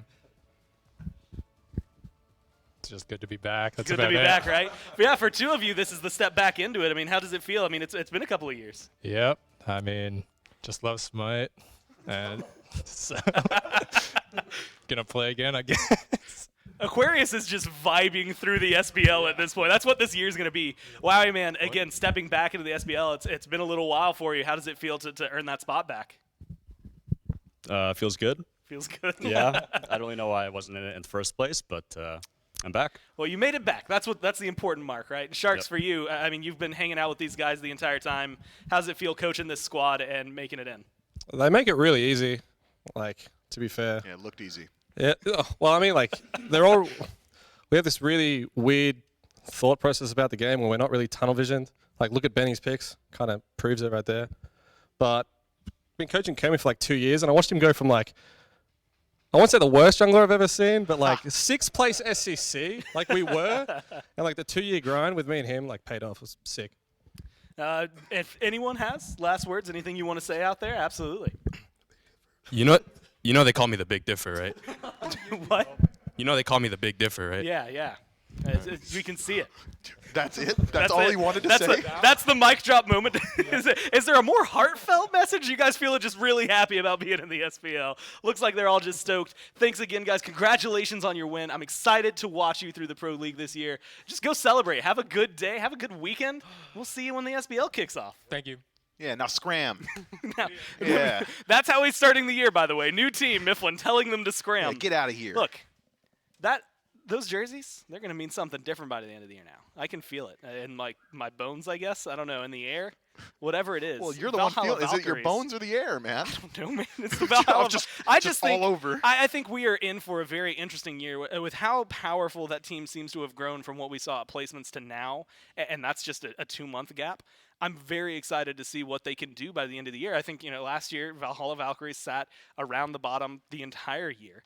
It'll be very interesting to see what this team can do with the name. Yeah, I'm really excited to see what they can do. And hearing that, they had offers, they decided to stick together to continue to improve right? as a squad. Yeah, camaraderie goes a long way in the competitive scene, man. Being able to just look around, hey, look to your left, look to your right. You're surrounded by friends. You're surrounded by teammates. That is massive. It means that you're able to kind of celebrate your wins a little bit better and kind of internalize the losses a little bit easier as well. Well, there's the bracket for the weekend. Again, a long week of Smite. A lot of content. If you are like anticipating what's going to be coming up for the SCC and, of course, things like that, I mean, there was, 48 hours of broadcast of Smite this week. A lot of games. If you missed out on any of them, every single set was entertaining in its own fashion. So I make sure you can go back to youtube.com/SmiteBot. in order to watch those if you really want to watch them again. Of course, it's all incredibly fun and a fantastic performance. 2 teams back in the SPL Mifflin, the Oni Warriors earning their spot back, and now our Valhalla Valkyries changing face, but looking really good. It's exciting. I'm excited to watch it. Of course, it's been a fun weekend, but that is not all. I've been telling you there's a big announcement for the SPL. We're going to go over to Aggro so that he can tell you what it is. Hey there, Smite fans. First and foremost, wanted to say congratulations again to the Valhalla Valkyries, a team that is unbelievably deserving of that spot, and I can't wait to see what they do in Season 9 in the SPL. I'm here with a little bit of bittersweet news. Today was my final cast. It's been a crazy 5.5 years of doing a job that I have loved. And, I'm super excited to see what the team is going to be doing in Season 9. I wouldn't be leaving if I didn't think that I was leaving you in very capable hands here. But it's time for a new challenge for me and a new adventure. And I'm really excited to announce that I'll be joining the design team here at Smite. So I'm still going to be around. I'm still going to be in your life day to day. And now you're going to be playing my characters that you hate. And I can't wait to get tweeted at about them. I will block you as a heads up, but you're allowed to do it anyways. In all seriousness, I could stand here for 15 minutes and thank a million different people. This has been a dream come true for me, truly. I wish last year was better. That sucked. That really sucked. But I'm really glad I got to do it with the guys I got to do it with. I would have never left in the middle of the season because it was really important for me to be there with them and to finish what we started. I wish Finch was here to make fun of me for abandoning this team. But, I think it's time for me to go on to this next step. But thank you to everyone that I've worked with. Adonis, who was here whenever I first started, bringing me in, and FDOT and Hindu Man, who were great mentors, but also great friends to me. To Gore and Miff and Dave, who, we went through a trauma bonding experience that will hold us together for the rest of our lives. And I love those guys. Thank you to everyone in production, especially Tyler and Jameson. Those guys have been here for as long as I have. And I'm really going to miss working with them. I'm going to miss this. It doesn't mean I'm not really excited for what's coming next, and I'm really passionate about it, and I feel that same hunger and that same drive that I did many years ago when I first started casting, but doesn't mean I'm not going to miss it. And finally, thank you to you, the fans. We wouldn't be here and doing this without you. And this community is really special. When I first started casting, I thought, man, it would be cool to go out and do freelance and try and become a big name in esports and all that kind of stuff. And I just came to realize that I didn't need that. I had this, and I'm really glad I never left. And I don't intend to leave Smite anytime soon. This is a game that I love, and I'm really excited to keep trying to make it better and keep trying to grow this thing that we all love so much. So thank you for all the great memories over these last 5 years. It has been a true honor to have been a part of this game in a way that I hope that that I gave this job everything I had, and I'll do the same for the next thing. So thank you all very much. I love you. I can't wait to watch Season 9 alongside you as a fan for the first time in many years. And for the final time, you can peach it. It's kind of like heartbreaking for Xing too. Yeah. There's so many times where he'll just finish second place, but he's going to be matching up against this Elevate roster. We'll take a look at them real quick. You can see them on your screen from left to right. It's Uzi, El Chapu, Aggro in the mid lane, Elbro, Chacho, support, and then Puka Bear, the hunter. Aggro has been really a key point for this team. He played a little bit on PC, but really he's the staying point for this team as far as just level of maturity and being able to bring this team together. He might not necessarily be the captain, so to speak, but sort of the de facto leader that we see. Bear in mind, Aggro is really what keeps this roster together. Aggro, he seems very level-headed. He actually was a console player beforehand, so he never dabbled in the competitive scene for PC. He was kind of just a casual player, but when Smite went to Xbox, he immediately knew that he wanted to play competitive, and so far, very successful. He was picked up actually post-New Orleans, so he hasn't played at a LAN yet. I'll be interested to see how he performs here. Hey there, Smite fans. Aggro here. Oh, hey, what's up? Yo, what's up? Good afternoon, ladies and gentlemen, and everyone else watching, including your pets. This is the last week of placement stages for the SPL, and my name is F-Dot. His name is Aggro. That raw, that's what I look like in my rank games. What, missing snipes? No, he hit him. You can see the first Medusa just gets isolated crushed. and alone without your team being nearby. Yes, that's definitely usual. true. But that's all because of my team. No wards placed either? Nope. Let's go ahead and get ready to send it off to our casters for our first matchup here on stage at the hi-rez Expo. Take it away, guys. Thank you, Golden Boy. My name is Tiger, joined with Aggro and Trixtank, ready to close out your night with our first semi-match for Xbox. I guess I beat Aggro so hard in SCL, he just had to go to casting, so it's fine. In Smite, he was pretty good. I think he's doing a lot better as a caster. I think what really needs to be talked about is his skills in other games. We play a lot outside of Smite. We play Battle Riot, games like that, and you know what? He's not really bringing enough to the table. Oh my goodness. Oh, they were close, man. They almost had it. Come on, I mean, they were really close, Graham. The party hat did a lot of good work. I thought it'd work. I know, it was I thought close. it looked like it was going to work, Tony didn't. It almost worked. Yeah, I walk into the room. All right, a guard walks into the room. What do you do? Peep this hat. No, it's a guard. You don't know that. Okay, you walk That's the best news. You don't know who it is. You just met the guard and go, look, check it. I'd like to use my first turn to make the guard. Yeah, roll initiative. Peep this hat. League, I don't know why. They're so confident now that they're just like kind of right here. They're everywhere. I'm feeling where's my good. massage? Like Can I get Splice this? is There we feeling go. good. Yes. I mean, everything is working well for them. And at this rate, they might be returning back to hi-rez Expo. That's right. All right, so I got one more question for you. Red, blue meta or green token? Oh man, definitely green token. Red blue is fun, and I'm really a red blue player at heart.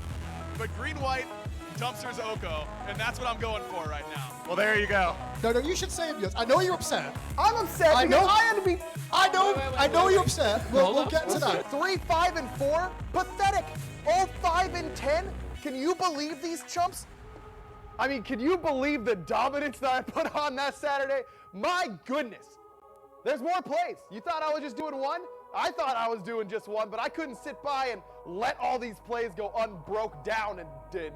Hey Finch, you're sandwiched by Smite casters right now, so this feels like the best time to ask you, who is your most favorite Smite caster that's on your left currently? And F dot. as well.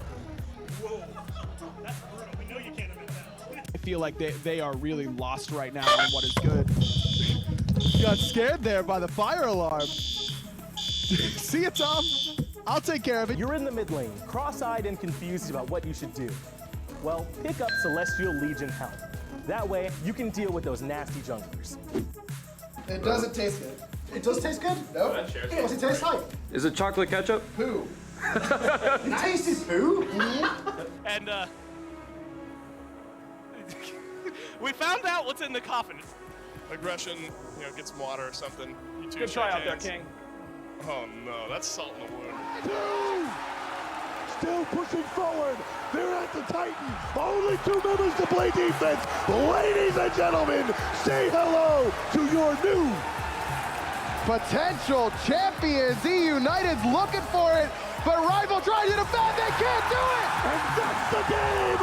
That's the series. That is your Smite World Championship.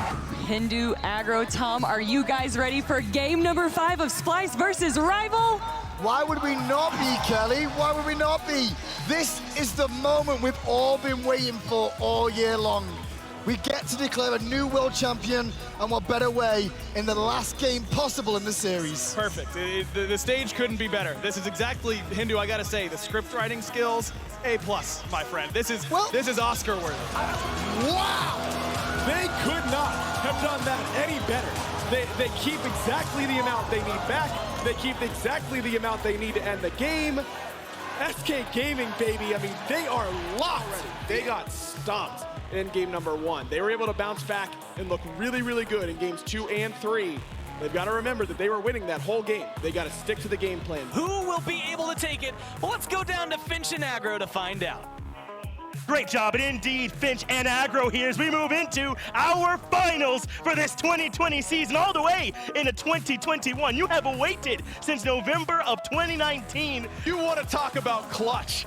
You want to talk about mentally strong. There is no one in the history of Smite more clutch, more mentally strong than this Pittsburgh Knights core. And let's instead just jump into game number 1. It's the World Finals, and it's Dave and Aggro. Wrong, you try to clean up layers, and he's got nowhere to go. The Leviathans have killed 2, and the other members of the Titans have limped back to base. It is Benji, it is Paul, it is Cyclone Spin against the Worlds. The Atlantis Leviathans have all 5 members. They've got Beads on 3. They've got Aegis on Zapman. They've got the hope of the world at their back. Unbelievable. I wonder if they're going to try and go for the end here. No, not a huge wave coming. Here they come. But they've got a good amount of time until Aurora's back up.